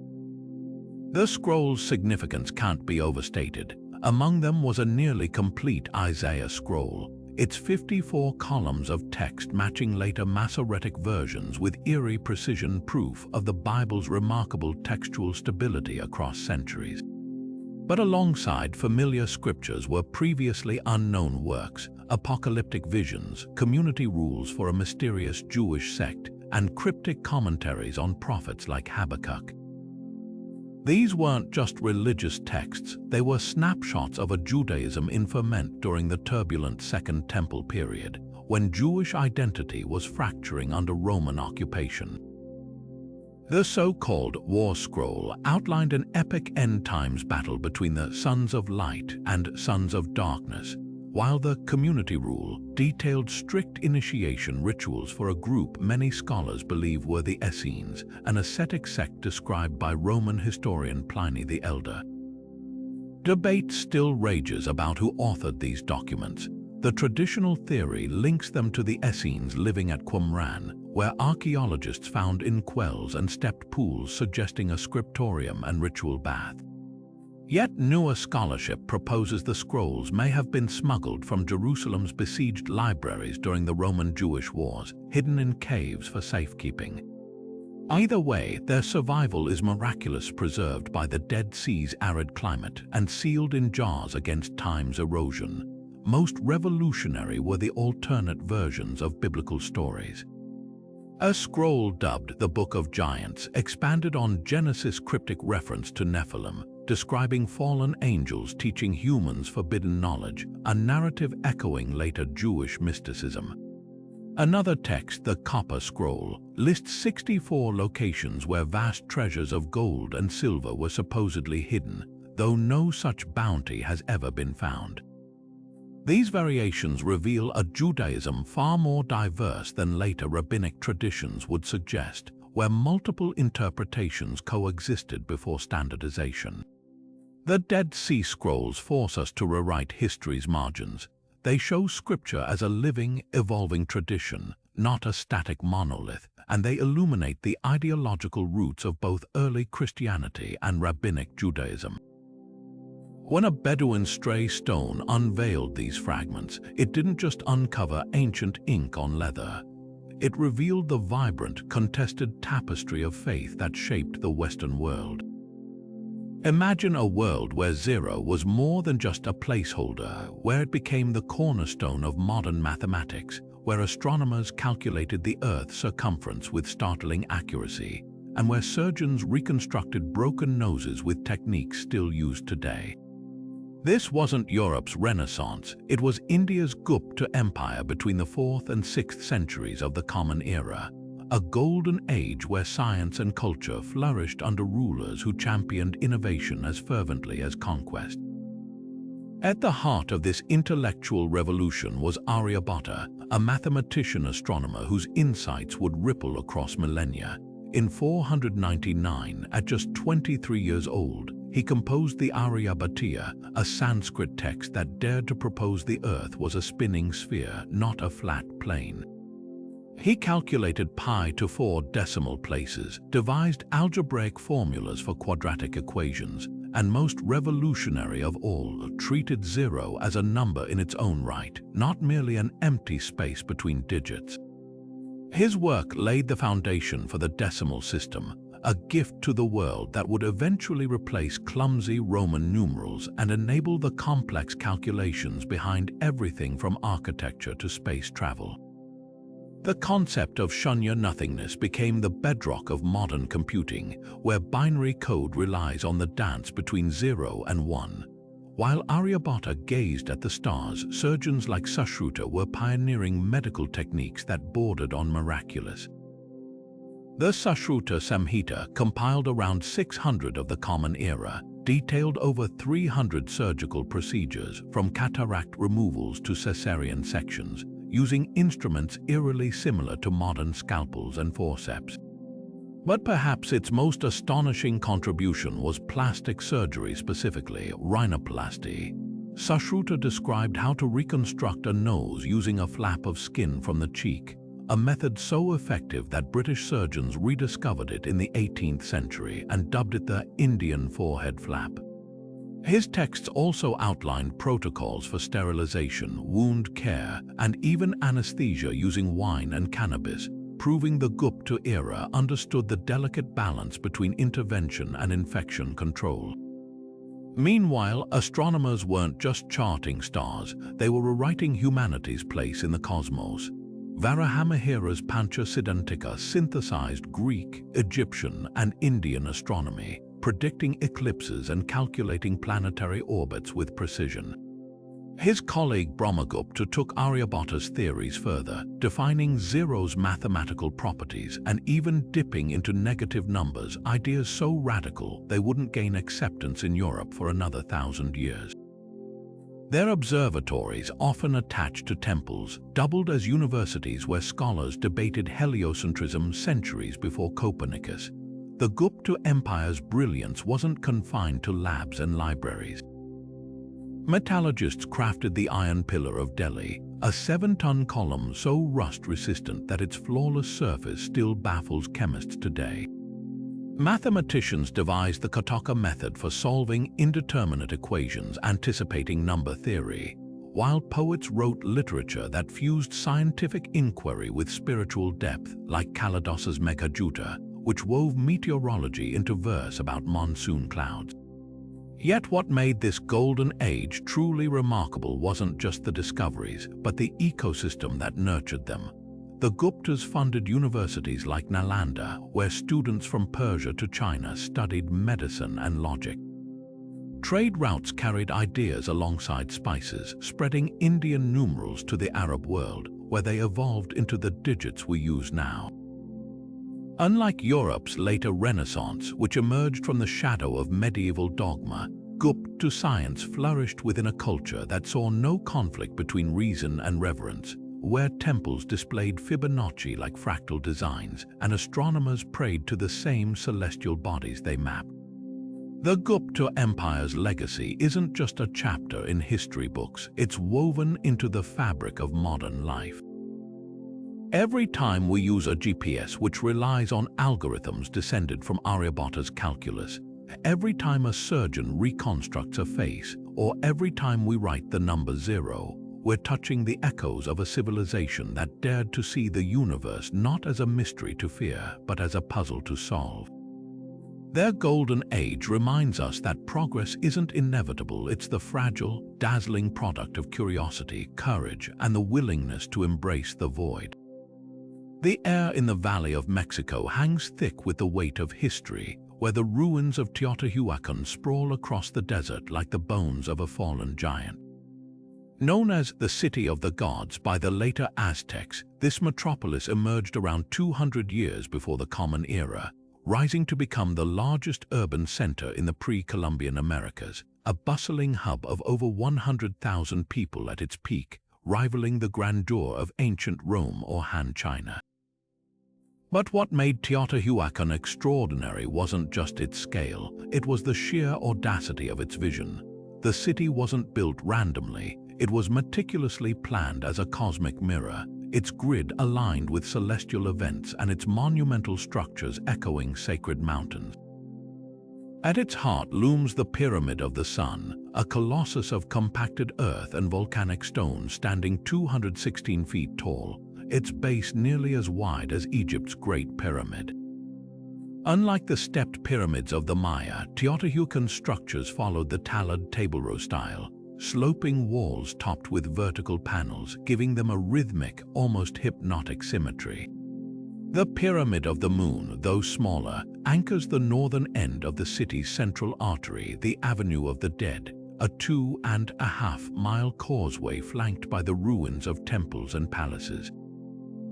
Walking this path under the shadow of the pyramids, you can almost hear the echoes of processions, smell the copal incense burning, and feel the pulse of a city that once dominated Mesoamerican trade networks, its obsidian blades and vibrant murals spreading as far as Guatemala.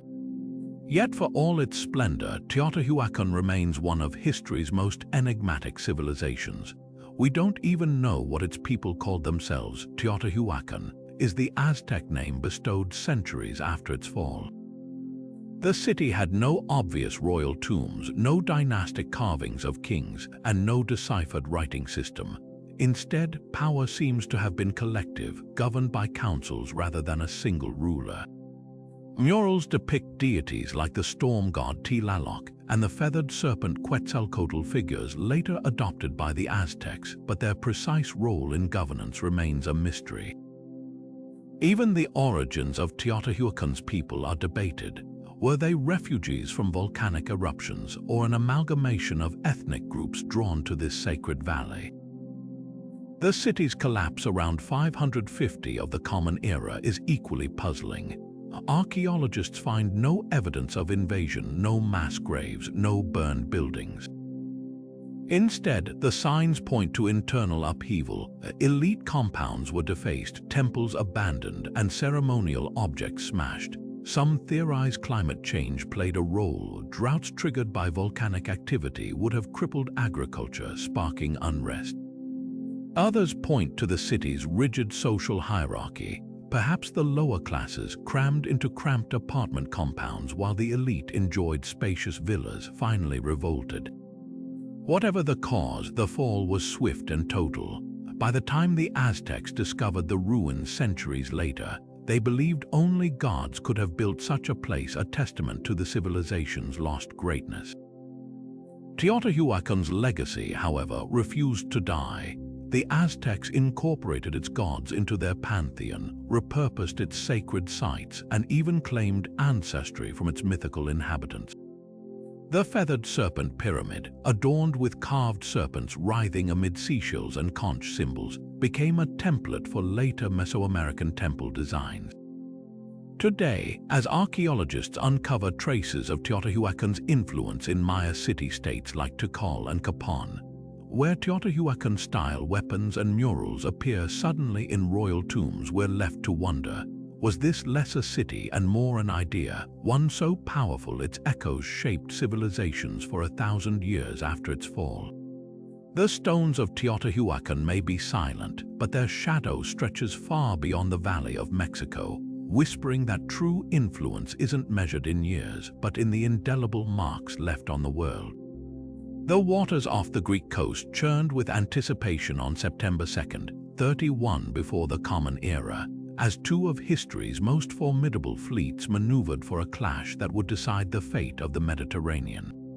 On one side, Mark Antony and Cleopatra's Armada, a formidable but mismatched force of towering Egyptian warships and Roman vessels, their sails dyed purple in a lavish display of royal might. On the other, Octavian's smaller, sleeker fleet, commanded by the tactical genius Agrippa, its crews hardened by years of blockade warfare. This wasn't just a battle for territory, it was a collision of two worlds, Rome's austere republican ideals against the decadent allure of Hellenistic monarchy.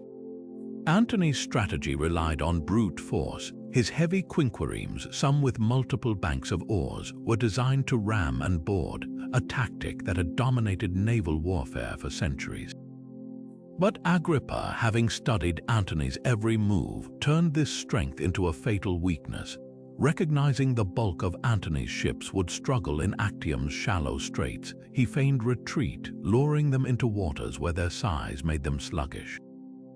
Then his lighter Liburnians' fast, maneuverable galleys swarmed like hornets, peppering the enemy with incendiary arrows and catapult-fired pots of burning pitch. The flames spread rapidly across Antony's timber hulls, while Cleopatra's squadron, anchored uselessly in reserve, watched the chaos unfold. What happened next remains debated. Ancient historians like Plutarch claim Cleopatra lost her nerve, ordering her ships to hoist sails and flee, a move Antony mirrored, abandoning his men to follow her. Modern scholars suggest this was a prearranged escape plan, an attempt to regroup in Egypt. Either way, the effect was catastrophic. Leaderless, Antony's fleet disintegrated. Some ships fought on for hours, others surrendered or sank beneath the waves. By dusk, Octavian's victory was absolute, though the real prize wasn't the shattered hulls littering the bay, it was the psychological blow. Antony's reputation as Rome's greatest living general lay in tatters, while Cleopatra's flight confirmed every Roman prejudice about Eastern treachery. Actium's aftermath unfolded like a tragic play. Antony's forces in Greece surrendered en masse, while he and Cleopatra retreated to Alexandria, where their final days were marked by desperate gambits and betrayals. When Octavian's legions finally breached the city's gates, Antony fell on his sword, dying in Cleopatra's arms. The queen, facing the humiliation of being paraded through Rome's streets in golden chains, chose a more poetic exit. Legend says she let an asp bite her breast, its venom granting her the last word over her conquerors. Yet the battle's true significance lay beyond the personal drama. Actium marked the end of the Roman Republic's final civil war and the birth of an imperial system that would endure for centuries. Octavian, soon to be Augustus, used his victory to craft a masterful narrative. He hadn't just defeated a rival, he'd saved Rome from Oriental decadence. The spoils of Egypt, its granaries, its gold, filled Rome's coffers, funding a new era of temples, roads, and propaganda. The Senate granted him unprecedented powers, and though he carefully preserved republican trappings, the reality was clear. Rome now had an emperor in all but name. Actium's legacy reverberates through history as more than a military turning point. It was a cultural watershed where the Mediterranean center of gravity shifted decisively westward.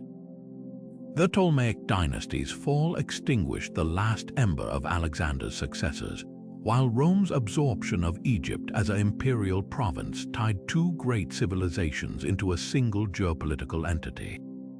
The battle's echoes even shaped art and literature. Virgil's Aeneid famously framed it as a cosmic struggle between order and chaos. And though the waves of Actium have long since stilled, the world it created, one of Roman dominance, imperial cults, and a unified Mare Nostrum, would define the ancient West for generations to come. The wind howls across the endless grasslands of the Eurasian steppe, a sea of gold stretching from the Black Sea to Mongolia, where horseback riders clad in leather and gold race like shadows under the sun. These were the Scythians, fierce nomads who dominated the plains for nearly 1,000 years, leaving behind no grand cities or written records, but instead a legacy etched in battle cries and breathtaking artistry. To their settled neighbors, the Greeks, Persians, and Chinese, they were the untamable scourge of the north, a whirlwind of mounted archers who could loose arrows with deadly accuracy while riding at full gallop. But beneath their reputation as ruthless warriors lay a culture of astonishing sophistication, where intricate goldwork rivaled the finest treasures of empires and burial mounds concealed secrets of a people who lived and died by their own rules. What set the Scythians apart wasn't just their skill in warfare, though that was legendary. Their entire way of life revolved around the horse, an animal they revered as both partner and provider. Children learned to ride before they could walk, and their saddles were their home's lightweight yurts mounted on wagons allowed entire clans to move with their herds across the steppe. But don't mistake their mobility for simplicity. Scythian society operated like a well-oiled machine with a strict hierarchy of kings, warriors, and shamans. When the Greek historian Herodotus visited their lands in the 5th century before the Common Era, he recorded startling customs: warriors drinking the blood of their first kill, hemp vapor baths that induced trances, and elaborate funeral rites where fallen chiefs were buried with sacrificed horses, concubines, and even golden masks to guide them into the afterlife. The real shock, though, comes from their artistry. Excavations of Scythian burial mounds or kurgans have revealed goldwork so exquisite it rivals the treasures of Troy or Mycenae. Delicate stag figurines with branching antlers, pectorals adorned with battling griffins, and earrings depicting miniature gods, all crafted with a precision that defies their nomadic lifestyle. How did a people constantly on the move produce such masterpieces? The answer lies in their connections. Scythians weren't isolated barbarians. They were the middlemen of the ancient world, controlling trade routes that linked Greece to Siberia, China to the Mediterranean. Greek craftsmen in Black Sea colonies often worked for Scythian patrons, blending Hellenic techniques with nomadic motifs. The result, a fusion of styles as dynamic as the steppe itself. Yet the Scythians' greatest weapon wasn't their arrows or their gold, it was their psychological warfare. Before battle, they'd let their hair and beards grow wild, then drink a fermented mare's milk called kumis to enter a frenzied state. They'd decapitate their enemies, turning skulls into gilded drinking cups as trophies, a practice so terrifying that Persian kings paid them tribute just to keep their borders safe. Even Alexander the Great, when he encountered Scythian riders during his campaigns, chose diplomacy over confrontation, marrying a Scythian noblewoman to secure his flanks. Their decline came not from defeat but from invisibility. As settled empires grew stronger, the open steppe that had been their advantage became a vulnerability. By the 2nd century of the Common Era, they'd faded into the tides of history, absorbed by newer nomadic waves like the Sarmatians, but their influence lingered. The very word horse archer became synonymous with Scythian tactics, adopted by armies from Parthia to Rome, and those golden stags and griffins, they became the archetypes of Eurasian animal-style art, inspiring everything from Viking brooches to Mongol saddle ornaments. The Scythians proved that nomads weren't just destroyers, they were innovators, connectors, and artists whose legacy gallops on, long after their last campfire burned out on the windswept plains. Tucked into the rugged cliffs of the American Southwest, where red sandstone meets endless blue sky, the Anasazi built their homes not on the earth but into it. These ancient Pueblo peoples, ancestors of modern Hopi and Zuni tribes, carved entire villages from sheer rock faces between the 9th and 13th centuries, creating multi-story dwellings that clung to canyon walls like swallows' nests. The most famous Mesa Verde's Cliff Palace isn't just a collection of rooms, it's a marvel of prehistoric engineering, with 217 structures housing over 100 people, all accessed by hidden toeholds and ladders that could be pulled up at night. Towering kivas, circular ceremonial chambers sunk into the ground, whisper of rituals held under starlight, their walls still bearing traces of sacred painted symbols. But why build here? The cliffs offered more than just shelter.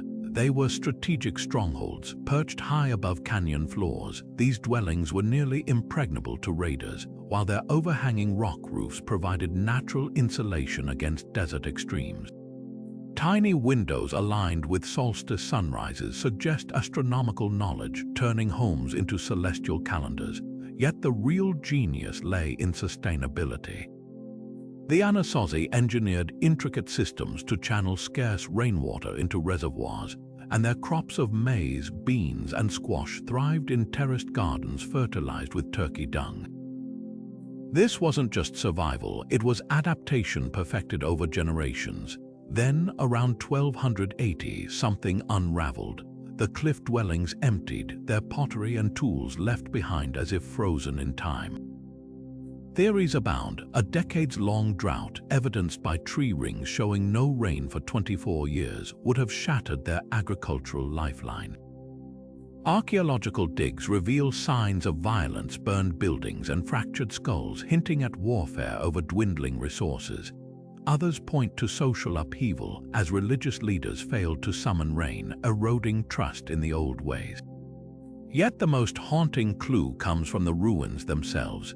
In some kivas, archaeologists found sealed doorways, spiritual kill lines, ritually closed to contain negative energy. It's as if the Anasazi, facing collapse, tried to wall off the very forces destroying their world. Their descendants, the Pueblo peoples, speak not of disappearance but migration, a deliberate journey to new beginnings. The cliff dwellings stand not as tombs but as testaments to resilience, reminding us that even the grandest civilizations must sometimes walk away from the cliffs they've mastered. Alexander's sudden death in 323 before the Common Era left a vacuum so vast it tore his empire apart like parchment.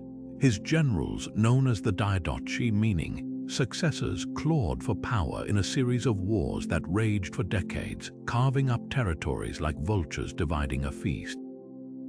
But what emerged wasn't chaos, it was something far more fascinating, a constellation of rival kingdoms where Greek ideas collided with local traditions, creating a cultural explosion that reshaped the ancient world.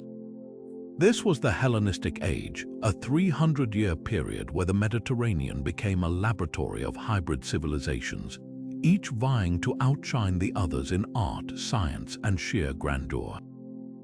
Ptolemy, one of Alexander's most trusted commanders, seized Egypt, turning Alexandria into the intellectual capital of the age. The city's legendary library wasn't just a repository of scrolls, it was a magnet for thinkers like Euclid, who systematized geometry, and Aristarchus, who dared to suggest the earth revolved around the sun. Meanwhile, the Ptolemies ruled as pharaohs, adopting Egyptian gods like Isis while commissioning statues of themselves in idealized Greek styles. Their royal propaganda was masterful. Cleopatra VII, the dynasty's last ruler, could switch between Greek philosophy and Egyptian rituals with ease, proving how deeply these cultures had fused. Up north, the Seleucids controlled a sprawling realm stretching from Syria to Persia, but their grip was always tenuous. They built Greek-style cities like Antioch and Seleucia, complete with theaters and gymnasiums, yet struggled to balance the demands of their diverse subjects.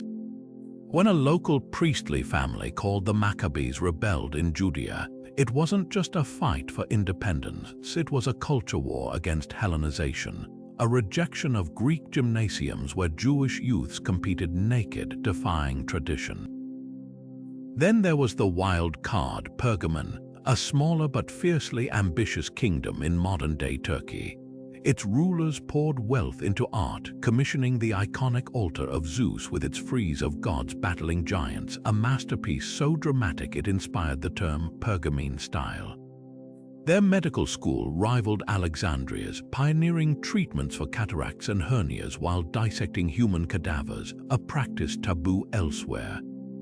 The real surprise, though, was Bactria, a Greek kingdom in what's now Afghanistan, where coins bore the faces of monarchs like Menander, who allegedly converted to Buddhism. Their artists blended Apollo with Buddha, creating the serene Gandhara statues that still line the Silk Road. Even further east, archaeological digs in China have uncovered Hellenistic-influenced bronzes, suggesting ideas or artisans traveled farther than we ever imagined. But the Hellenistic world wasn't just about kings and artists.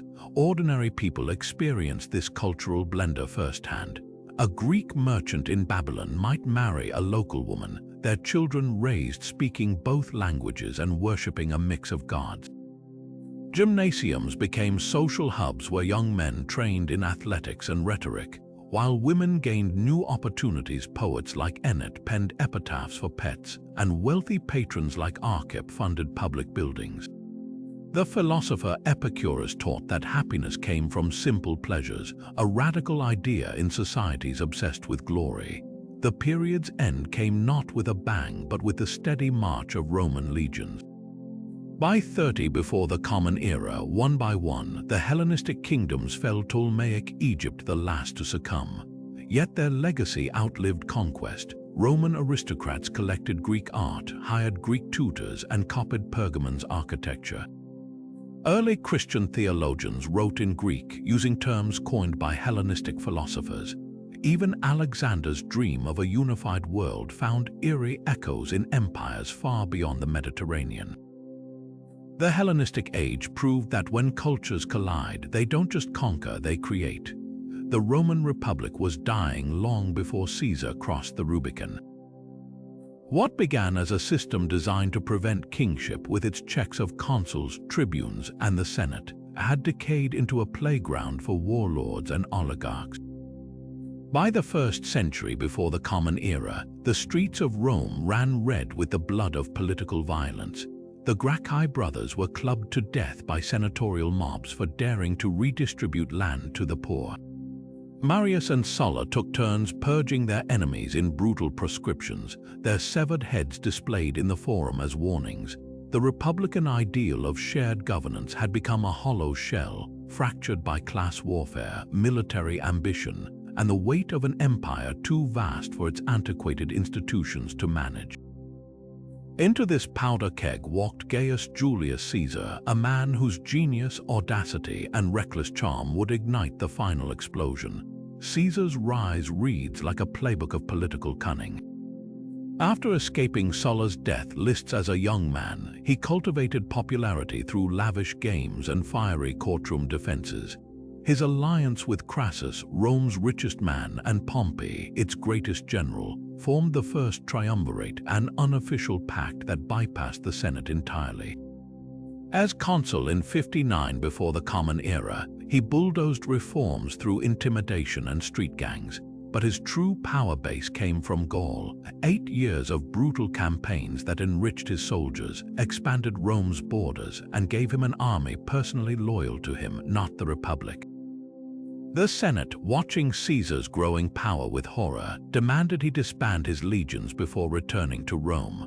When he paused on the banks of the Rubicon River in 49 before the Common Era, he wasn't just contemplating treason, he was choosing between two forms of destruction.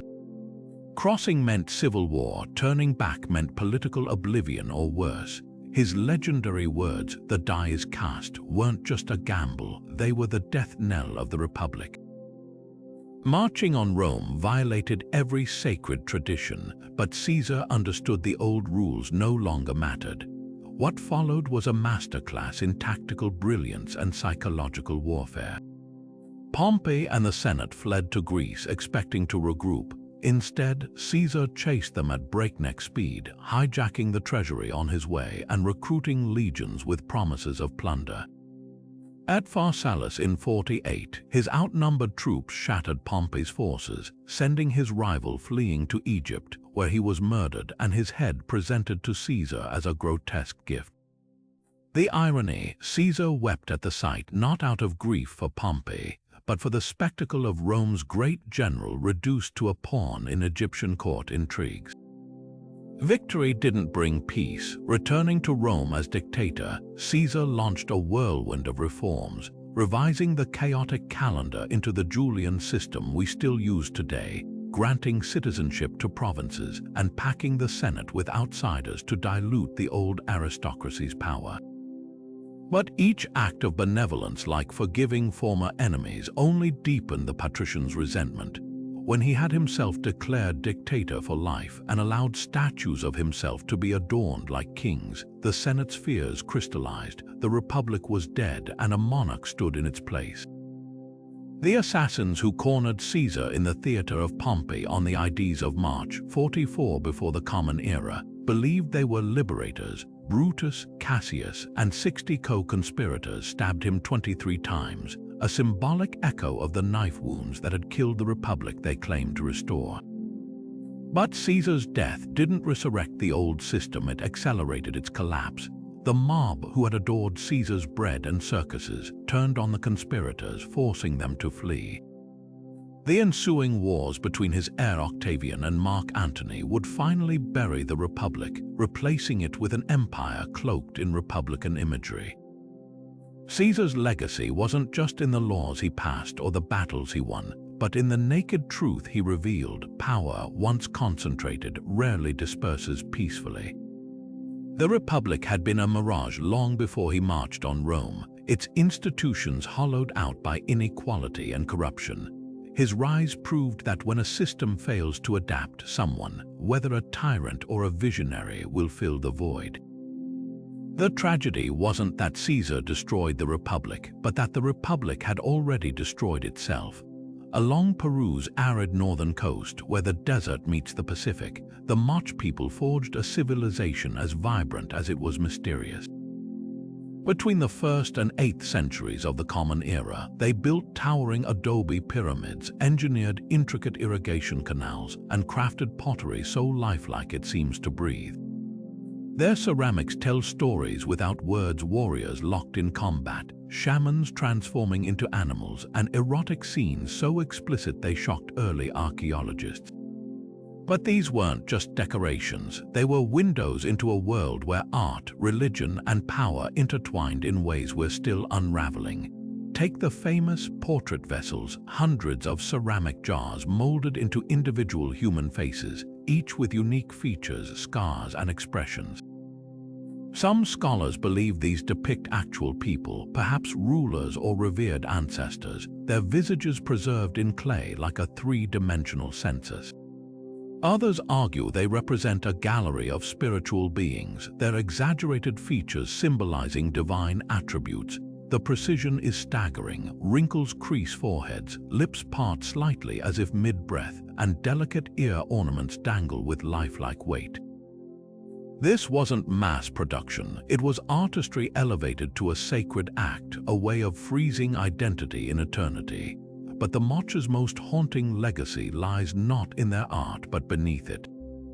At sites like the Pyramid of the Moon, archaeologists uncovered plazas stained with blood and tombs filled with sacrificed warriors. Victims' throats were slit, their bones disarticulated, their remains left alongside ceremonial cups coated in a residue later identified as human blood. The Moch seemed to have practiced ritual combat where elaborately armored warriors fought in ceremonial duels, the losers offered to the gods in spectacles of violence. Why? The answer might lie in their unforgiving environment. The Moch thrived in one of Earth's driest regions, their survival hinging on canals that funneled Andean snowmelt to fields of maize, beans, and squash. When the rains failed, as they periodically did during El Niño events, their world crumbled. Sediment cores from nearby lakes reveal catastrophic flooding around 600 of the Common Era, with mudslides burying entire neighborhoods. Starvation and social chaos likely followed, triggering a collapse exacerbated by their own beliefs. If rulers derived power from guaranteeing cosmic order, failed harvests would have shattered their legitimacy. The final twist, some suggest the Moch's own rituals accelerated their demise, constant warfare and sacrifice draining the population just when unity was needed most. Yet the Moch didn't vanish entirely. Their descendants, the Chimu and later the Inca, borrowed their hydraulic engineering and metalworking techniques. Even today, Peruvian farmers use modified versions of Moch canals. Their art, once buried by sand and time, now reminds us that civilizations aren't conquered only by invaders sometimes, they're undone by the very forces they sought to control. The Moch painted their world in clay and blood, leaving us to decipher whether their rituals were acts of devotion or desperate bargains with a climate that ultimately refused to bargain back. Rising from the highlands of northern Ethiopia like stone fingers reaching for the heavens, the obelisks of Aksum stand as silent witnesses to a kingdom that once rivaled Rome and Persia in wealth and influence. These towering granite monoliths, some reaching over 100 feet tall, weren't mere decorations. They were the beating heart of a civilization that fused African ingenuity with global ambition. The most famous, the obelisk of Aksum, weighs a staggering 160 tons, equivalent to 30 elephants, yet was carved with such precision that its false doors and window etchings appear poured from liquid stone rather than chiseled by human hands. How did a civilization without cranes or iron tools achieve such feats? The answer lies in the Aksumites' mastery of engineering and their unwavering belief that these monuments were bridges between earth and the divine. Aksum's stelae served as elite tombstones, marking underground burial chambers of kings and nobles, but they were also cosmic billboards advertising the kingdom's power to traders arriving from distant shores. The largest obelisks likely required thousands of workers hauling them on log rollers from quarries miles away, their bases stabilized with precisely fitted stone blocks to withstand earthquakes. The tallest ever erected, now fallen and shattered, may have towered as high as 180 feet, dwarfing Rome's Lateran obelisk by nearly 50 feet. What's astonishing isn't just their size, but their symbolism. Intricate carvings depict multi-story buildings, suggesting the obelisks were stylized representations of Aksumite palaces, perhaps offering the deceased a celestial home in the afterlife. This kingdom wasn't just about stone, it was a crossroads of cultures. By the 4th century of the Common Era, Aksum controlled trade routes linking the Mediterranean to India, its coins circulating from Alexandria to Sri Lanka. Its rulers minted currency inscribed in Greek, Sabaean, and Ge'ez, a testament to their multicultural diplomacy. But Aksum's most transformative moment came when King Azana converted to Christianity around 328, making it one of the world's first Christian states. The Orthodox Church of Our Lady Mary of Zion claims to house the Ark of the Covenant, brought according to tradition by Menelik, son of King Solomon and the Queen of Sheba. Whether legend or fact, this belief underscores Aksum's sacred role in the Christian world, where obelisks once dedicated to pagan gods were repurposed as markers of a new faith. The stelae's decline mirrors the empire's fading influence. As Islam spread across the Red Sea, Aksum lost its trade monopoly, and the obelisks were toppled, some by earthquakes, others by conquest. The obelisk of Aksum itself was looted by Mussolini in 1937, only returning to Ethiopia in 2005 after decades of diplomatic struggle. Today, these weathered monoliths stand as more than relics, their stone synapses connecting Africa's past to its present, reminding us that greatness isn't measured by what we take, but by what we leave standing for eternity. Deep in the mist-shrouded forests of ancient Gaul and Britain, beneath towering oaks whispered to be sacred, the Druids wove a spiritual tradition so potent it terrified the might of Rome itself. These weren't just priests, they were judges, scholars, and keepers of an oral tradition, so meticulously preserved that not a single line of their teachings was ever written down. Caesar himself, during his conquest of Gaul, noted with uneasy fascination how Druidic trainees could spend 20 years memorizing verses and natural philosophies, their knowledge passed mouth to ear in a sacred chain unbroken for centuries. Imagine a library etched not in clay or papyrus, but in living memory, where the names of stars, the properties of plants, and the laws of tribes were guarded by men and women who stood outside the hierarchies of kings. Their rituals unfolded in clearings where moonlight filtered through ancient boughs, spaces believed to be thresholds between worlds. The Druids orchestrated sacrifices, sometimes of animals, occasionally, if Roman accounts are to be believed, of humans, though historians still debate whether these reports were truth or propaganda designed to justify their eradication. What's undeniable is the Druids' connection to nature's cycles. They determined auspicious days for planting and war by tracking the movements of the moon, and their veneration of sacred groves suggests a belief that divinity pulsed through every leaf and stream.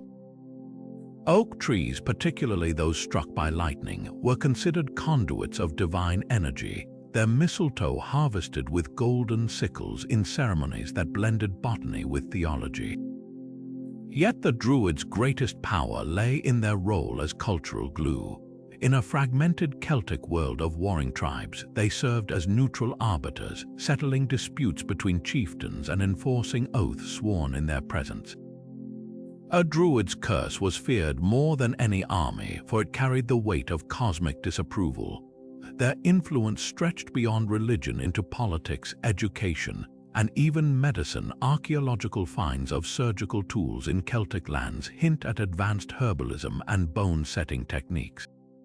Rome's campaign to crush the Druids wasn't just about conquest, it was a targeted cultural genocide. Emperor Tiberius banned their practices, and Claudius ordered their extermination, seeing their unifying influence as a threat to imperial control. The assault culminated in the massacre on the Isle of Anglesey in 60 of the Common Era, where Roman troops hacked down sacred groves and slaughtered Druids mid-ritual, their robes soaked in sacrificial blood. Tacitus described the scene, women wielding torches like furies, Druids hurling curses at the invaders, the air thick with the scent of burning oak and desperation. What survived the Roman onslaught wasn't written in scrolls but woven into folklore, the Arthurian legends of Merlin, the Irish tales of the wise filly, and the persistent reverence for natural sanctuaries. Modern archaeology continues to tease out fragments of their world, bog bodies adorned with ritual tattoos, cauldrons etched with celestial symbols, and the silent stones of circles like Stonehenge, which some speculate Druids repurposed for their ceremonies. The irony is palpable. A tradition built on oral secrecy now speaks loudest through the gaps in history, its mysteries lingering like mist over those same forests where once the only scripture was the wind through the trees. Imagine standing in the heart of sub-Saharan Africa 2,000 years ago, where small farming communities tilled the soil with stone tools, speaking languages now lost to time. Then, like ripples from a stone tossed into a vast pond, everything changed. The Bantu migrations, a sweeping movement of peoples that began around 3,000 years ago, didn't just reshape the map of Africa, they rewrote the cultural and technological DNA of the continent. Starting in what's modern-day Cameroon and Nigeria, Bantu-speaking groups embarked on a journey that would eventually span half the continent, carrying with them three revolutionary gifts: language, iron, and the knowledge to tame the land. The first wave moved eastward, skirting the dense rainforests of the Congo Basin, their path etched not by conquest but by gradual expansion, generation by generation. What set them apart wasn't just their movement but their mastery of agriculture. Unlike earlier hunter-gatherers, the Bantu cultivated yams, oil palms, and later, grains like sorghum and millet crops that could sustain larger, more settled populations. This agricultural toolkit allowed them to outcompete and assimilate other groups, not through war but through sheer viability. Wherever they settled, forests were cleared for fields, and villages sprouted like seedlings after rain. But the real game changer was iron. Around 500 years before the Common Era, Bantu smiths began forging tools and weapons that made stone obsolete. Iron hoes turned stubborn soil into fertile plots. Spears and arrows secured hunting grounds and protected harvests. The technology spread like wildfire, leapfrogging ahead of the migrations themselves. In the Great Lakes region, archaeological sites reveal advanced furnaces capable of reaching temperatures high enough to smelt ore, a technique so efficient that later kingdoms like Great Zimbabwe would build their wealth upon it. Iron didn't just make life easier, it made the impossible possible, unlocking regions once deemed too harsh for farming. Language tells the story most vividly. Today, over 500 Bantu languages are spoken by nearly a third of Africa's population, from the Swahili coast to the savannas of the south. Linguists trace this web back to a single Proto-Bantu tongue, its echoes audible in shared words for cow, hoe, and village. This wasn't a one-way imposition. As Bantu speakers interacted with other groups, they absorbed new terms for local plants, animals, and innovations, creating a linguistic tapestry as diverse as the landscapes they crossed. The result, a family of languages so adaptable that Swahili, born on the coast, would later weave Arabic and Persian into its vocabulary, becoming the lingua franca of East African trade. The migrations weren't a single event but a series of pulses, each shaped by climate, geography, and the people already living there. In the southern savannas, Bantu groups encountered Khoisan pastoralists, their cliques and consonants blending into languages like Xhosa and Zulu. Along the Indian Ocean, they built stone towns and traded with Arab dhows, their cultures merging into the Swahili civilization. And yet, for all their influence, the Bantu weren't conquerors in the traditional sense. Their power lay in integration, adopting local practices, intermarrying, and slowly shifting the cultural balance until their ways became the norm. The legacy of these migrations is etched into the modern map. The bananas you eat today, likely descendants of crops introduced by Bantu farmers who adopted Southeast Asian varieties traded along the coast. The rhythmic beats of Congolese soukous or South African mbakanga. Rooted in musical traditions that traveled with them, even the social structures of countless African communities, their kinship systems, their reverence for ancestors bear the imprint of this ancient expansion. The Bantu didn't just move across Africa, they remade it, proving that the most enduring revolutions aren't always led by armies, but by farmers, smiths, and storytellers, their voices carried on the wind across generations. Beneath the layers of China's history, where myth and archaeology intertwine like threads in an ancient tapestry, lies the enigma of the Xia dynasty. Traditional texts like the Bamboo Annals and records of the Grand Historian speak of a glorious lineage of kings ruling as early as 2070 before the Common Era, a golden age of flood control, bronze workshops, and sage rulers like Yu the Great who tamed the Yellow River's wrath. But for centuries, scholars dismissed these accounts as folklore, with no physical proof to anchor them in reality. That is, until the Earth itself began to yield clues. The turning point came in the 1950s when archaeologists unearthed the Erletu site in Henan province, a sprawling complex of palaces, bronze foundries, and ritual vessels dating to around 1900 before the Common Era. Here was a civilization sophisticated enough to cast intricate wine vessels called ju, yet predating the Shang dynasty, long considered China's earliest verified kingdom. The discovery ignited a firestorm of debate. Was this the Xia of legend, or merely a precursor still nameless to history? What makes Erletu so compelling isn't just its grandeur, but its alignment with textual hints. Ancient records describe the Xia capital as a place of tall towers, and bronze craftsmanship details mirrored in Erlatu's elevated palace foundations and metallurgy workshops. Even the timeline fits. The site's rise coincides with the period when Chinese chronicles claim Yu's descendants ruled, yet skeptics argue the connection is circumstantial. Without inscriptions explicitly naming the Xia, Erlatu could belong to any advanced Bronze Age culture. The debate hinges on a deeper question: how do we define a dynasty? If written records are the benchmark, the Shang still hold the title as China's first, with their oracle bones bearing the earliest known Chinese script.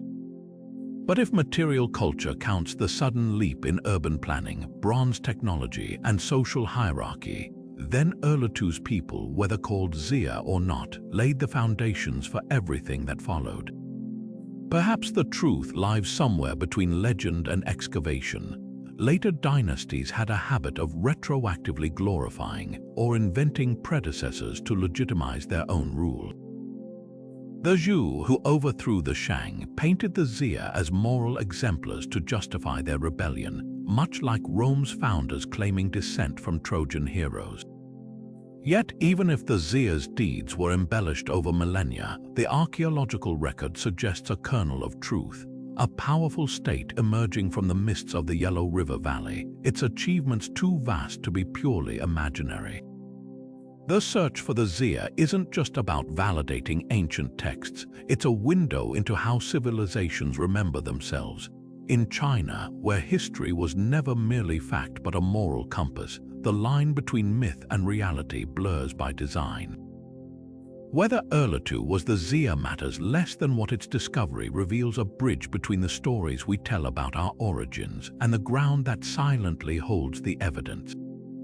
For every shard of pottery, every foundation stone whispers the same lesson. The past is never truly lost, only waiting for us to listen. Deep in the rugged highlands of Anatolia, where the earth itself seemed forged in fire, the Hittites unlocked a secret that would change warfare forever. Around 1500 years before the Common Era, their smiths discovered how to extract iron from ore and temper it into weapons far stronger than the bronze blades wielded by their rivals. This wasn't just an upgrade, it was a revolution. While others relied on soft, easily dented bronze, Hittite warriors swung swords that could cleave through armor like parchment, their edges holding sharpness through battle after battle. The key lay in their innovative smelting techniques, using charcoal furnaces reaching temperatures over 2000 degrees Fahrenheit to remove impurities, then hammering the molten metal while hot to align its crystalline structure. The result, iron so hard it turned the tide of empires. The military advantage was undeniable. Egyptian accounts of the Battle of Kadesh in 1274 before the Common Era describe Hittite chariots outfitted with iron-rimmed wheels that didn't warp under stress, allowing tighter maneuvers at higher speeds. Their infantry carried sickle-shaped swords called khopesh, their iron blades capable of hooking an enemy's shield before delivering a killing blow. Even arrowheads, traditionally made of flint or bronze, were crafted from iron small enough to mass-produce yet lethal enough to pierce leather armor at 100 paces. Pharaoh Ramses II, though claiming victory at Kadesh, barely escaped with his life after Hittite iron weapons decimated his forces, forcing him to sign history's first recorded peace treaty. But the Hittites guarded their metallurgical secrets like state treasures. Iron production was centralized in royal foundries, with craftsmen sworn to secrecy under penalty of death. They controlled the trade routes for tin necessary for bronze, while stockpiling iron, creating a near monopoly that kept neighboring powers dependent and off balance. When merchants smuggled iron scraps to Egypt or Assyria, the fragments were often too brittle to replicate, lacking the Hittites' precise carbon content and quenching methods. For centuries, their empire thrived on this technological asymmetry, dominating Anatolia and northern Syria while holding Egypt at a wary distance. Yet iron's spread was inevitable. The Hittite empire's collapse around 1200 before the Common Era, likely due to a perfect storm of invasions, droughts, and internal strife, scattered their smiths across the Mediterranean. These refugees became the ancient world's most sought-after experts, their knowledge filtering into Phoenician workshops and Greek forges. Within centuries, the Iron Age dawned for all, but it was the Hittites who first harnessed its brutal potential, proving that in the furnace of competition, innovation isn't just about creating tools, but rewriting the rules of power itself. Perched atop a flattened mountain ridge in Mexico's Oaxaca Valley, Monte Albán wasn't just a city, it was a declaration. Built by the Zapotec people around 500 years before the Common Era, this sprawling metropolis of terraced pyramids, observatories, and ball courts seemed to defy gravity itself, its white stone platforms glowing against the blue sky like a stairway to the heavens. What made Monte Albán extraordinary wasn't just its grandeur, but its audacious location. Unlike most Mesoamerican cities nestled near rivers or fertile plains, the Zapotecs chose a barren mountaintop, reshaping the very landscape to fit their vision.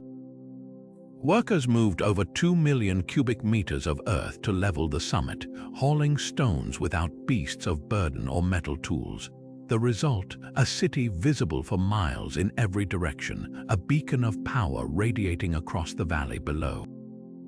At its peak, Monte Albán housed over 25,000 people, a marvel of urban planning in a region lacking wheeled carts or draft animals. The city's layout reflected cosmic order, the Grand Plaza aligned with celestial events, its main buildings positioned to mark the sun's path during solstices.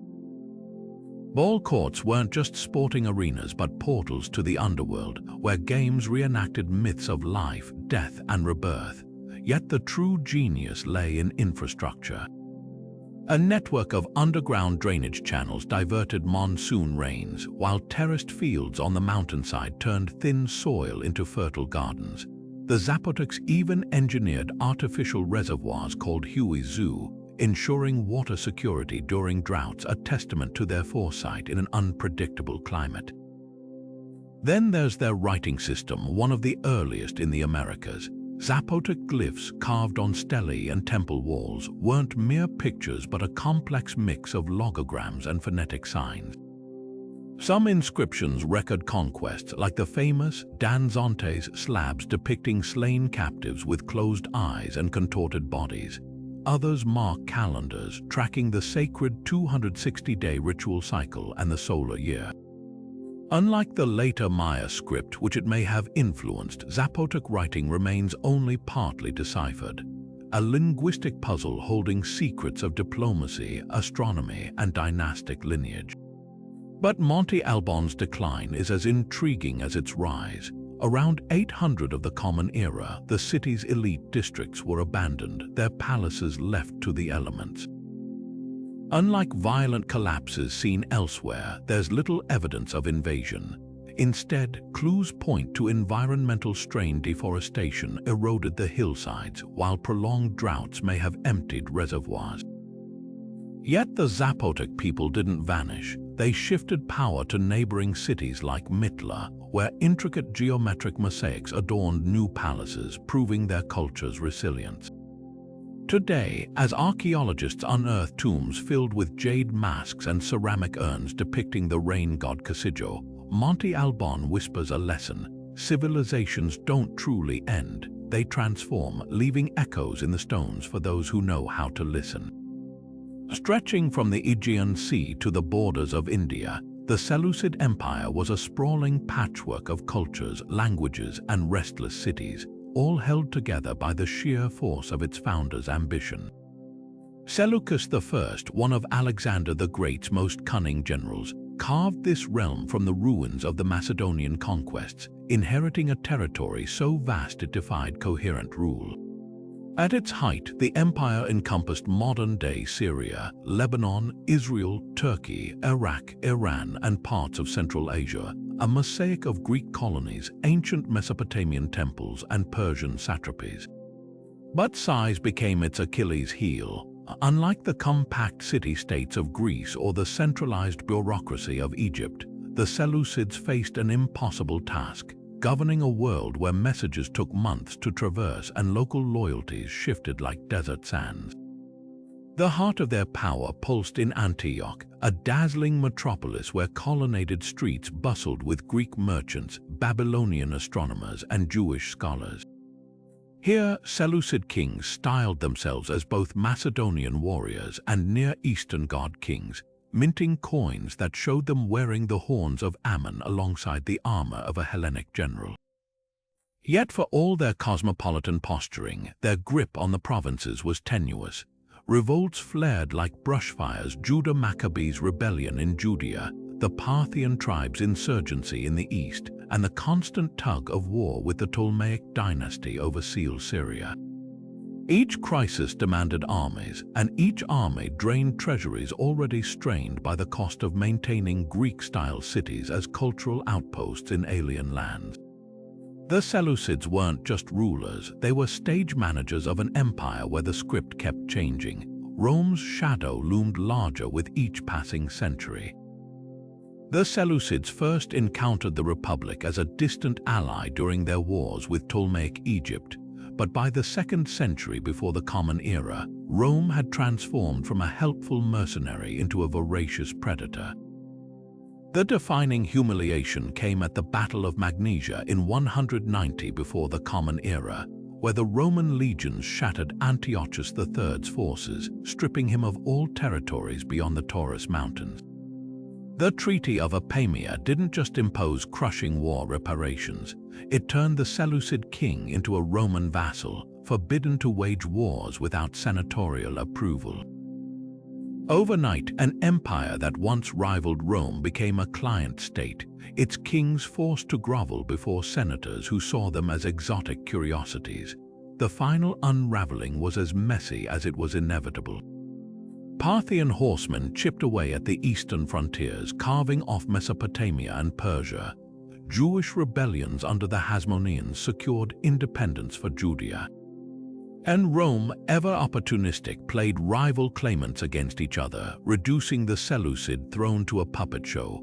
By the time Pompey marched into Syria in 64 before the Common Era, the empire was a hollow shell, its last ruler, Antiochus XIII, a mere figurehead tossed aside when Rome annexed the remnants as a province. Yet the Seleucid legacy refused to fade quietly. Their hybrid Hellenistic culture became the bedrock for later kingdoms like Commagene and Osrhoene, where Greek art merged with Persian and Semitic traditions. Even their failures taught a brutal lesson. An empire built on sheer geographic breadth without deep roots or adaptable institutions was destined to fracture under its own weight.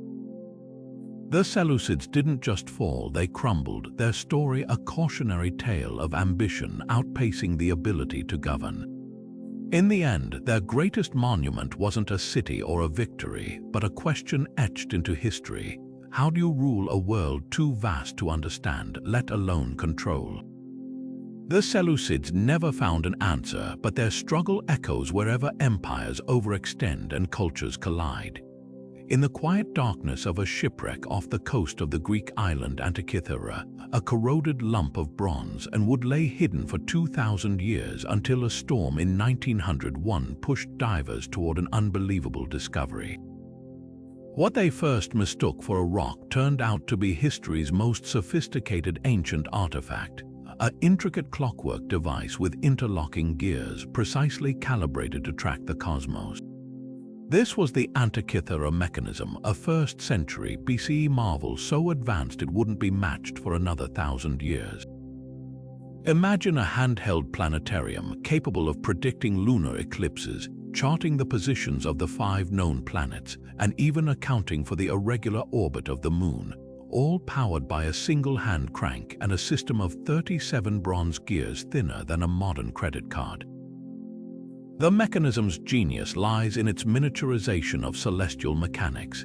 X-ray scans reveal gear trains that replicate the Babylonian Saros cycle, a 223-month pattern used to forecast eclipses, with a dial that would have clicked forward 1 notch per lunar month. Another gear simulated the Moon's variable speed as it orbits Earth, a subtlety most ancient astronomers attributed to divine whim. The front face boasted concentric rings representing the Egyptian calendar, the Greek zodiac, and the irregular Calippic cycle of athletic games, while tiny inscribed plates acted as an ancient user manual, decoding celestial events into human-readable predictions. This wasn't just a tool, it was a cosmic calculator compressing the heavens into a palm-sized bronze box. Who built such a device? Clues point to the workshop of Archimedes in Syracuse or the Corinthian colony where Posidonius taught astronomy. The shipwreck's cargo, luxurious statues and glassware suggests it was en route to Rome, possibly looted from a Greek scholar's estate. The mechanism's language is distinctly Greek, with inscriptions referencing the station of Mars and the little sphere of the sun, but its mathematical underpinnings borrow from Babylonian eclipse records and Egyptian solar years. This cultural fusion mirrors the Hellenistic world's intellectual hunger, where trade routes carried ideas as readily as spices. What stuns modern scientists isn't just the mechanism's existence, but its isolation. No other geared devices from antiquity approach its complexity. Medieval cathedral clocks wouldn't rival its precision until the 14th century. Historians speculate such mechanisms were more common than we think, their bronze parts melted down over time. Cicero once wrote of a similar device brought to Rome by Marcellus after Archimedes' death, which showed the motions of the sun, moon, and stars, hinting at a lost tradition of celestial engineering. The Antikythera Mechanism forces us to rewrite the narrative of technological progress. Its differential gears, a component once thought invented in the 16th century, prove that ancient brilliance wasn't limited to philosophy or sculpture. Somewhere between the plays of Sophocles and the conquests of Alexander, a nameless artisan turned the cosmos into clockwork, crafting a machine that didn't just tell time, but danced with the rhythms of the universe itself. Its silent gears whisper a truth we're only now fully hearing. The past was far more ingenious than we ever dared imagine. From the first stone tools shaped by early humans to the final gasps of mighty empires, these 50 moments form the backbone of our shared past, not just as isolated events, but as turning points that reverberate through time. Think of Hammurabi's laws, etched in stone over 3,000 years ago yet still echoing in modern courtrooms. Or the Silk Road, weaving together civilizations from China to Rome in a network of trade and ideas that foreshadowed today's globalized world. The pyramids of Giza and the terracotta army remind us that human ambition has always reached for immortality, while the fall of Rome and the collapse of the Maya prove even the mightiest civilizations are fragile. These aren't just stories, they're living legacies. The democratic experiments of Athens, the bureaucratic brilliance of the Han Dynasty, the maritime daring of the Polynesians, each moment is a thread in the tapestry of who we are today. But history isn't a closed book. Every discovery, like the Antikythera Mechanism's gears or the whispers of the Dead Sea Scrolls, challenges what we thought we knew. That's the thrill of ancient history. It's always evolving, always inviting us to dig deeper. Maybe your curiosity is sparked by the warrior queens of Kush, the engineering feats of the Moch, or the philosophical debates of the Gupta Golden Age. Whatever resonates with you, let it be a starting point. Dive into the books, visit the ruins, or even trace the routes of traders and explorers in your own travels. History isn't just about the past, it's a conversation that's still unfolding. If you've enjoyed this journey through time, don't let it end here. Hit that subscribe button to join us as we explore more buried treasures, forgotten battles, and the unsung heroes who shaped our world. And because history is best when it's shared, drop a comment below or tell us which moment fascinated you most, or which civilization you'd want to time travel to. Was it the intrigue of Cleopatra's Egypt, the mystery of the Olmec heads, or the sheer audacity of Alexander's conquests? Your passion keeps these stories alive. Thanks for watching, and remember, every artifact, every manuscript, every crumbling wall has a story waiting to be heard. The past isn't silent, it's just waiting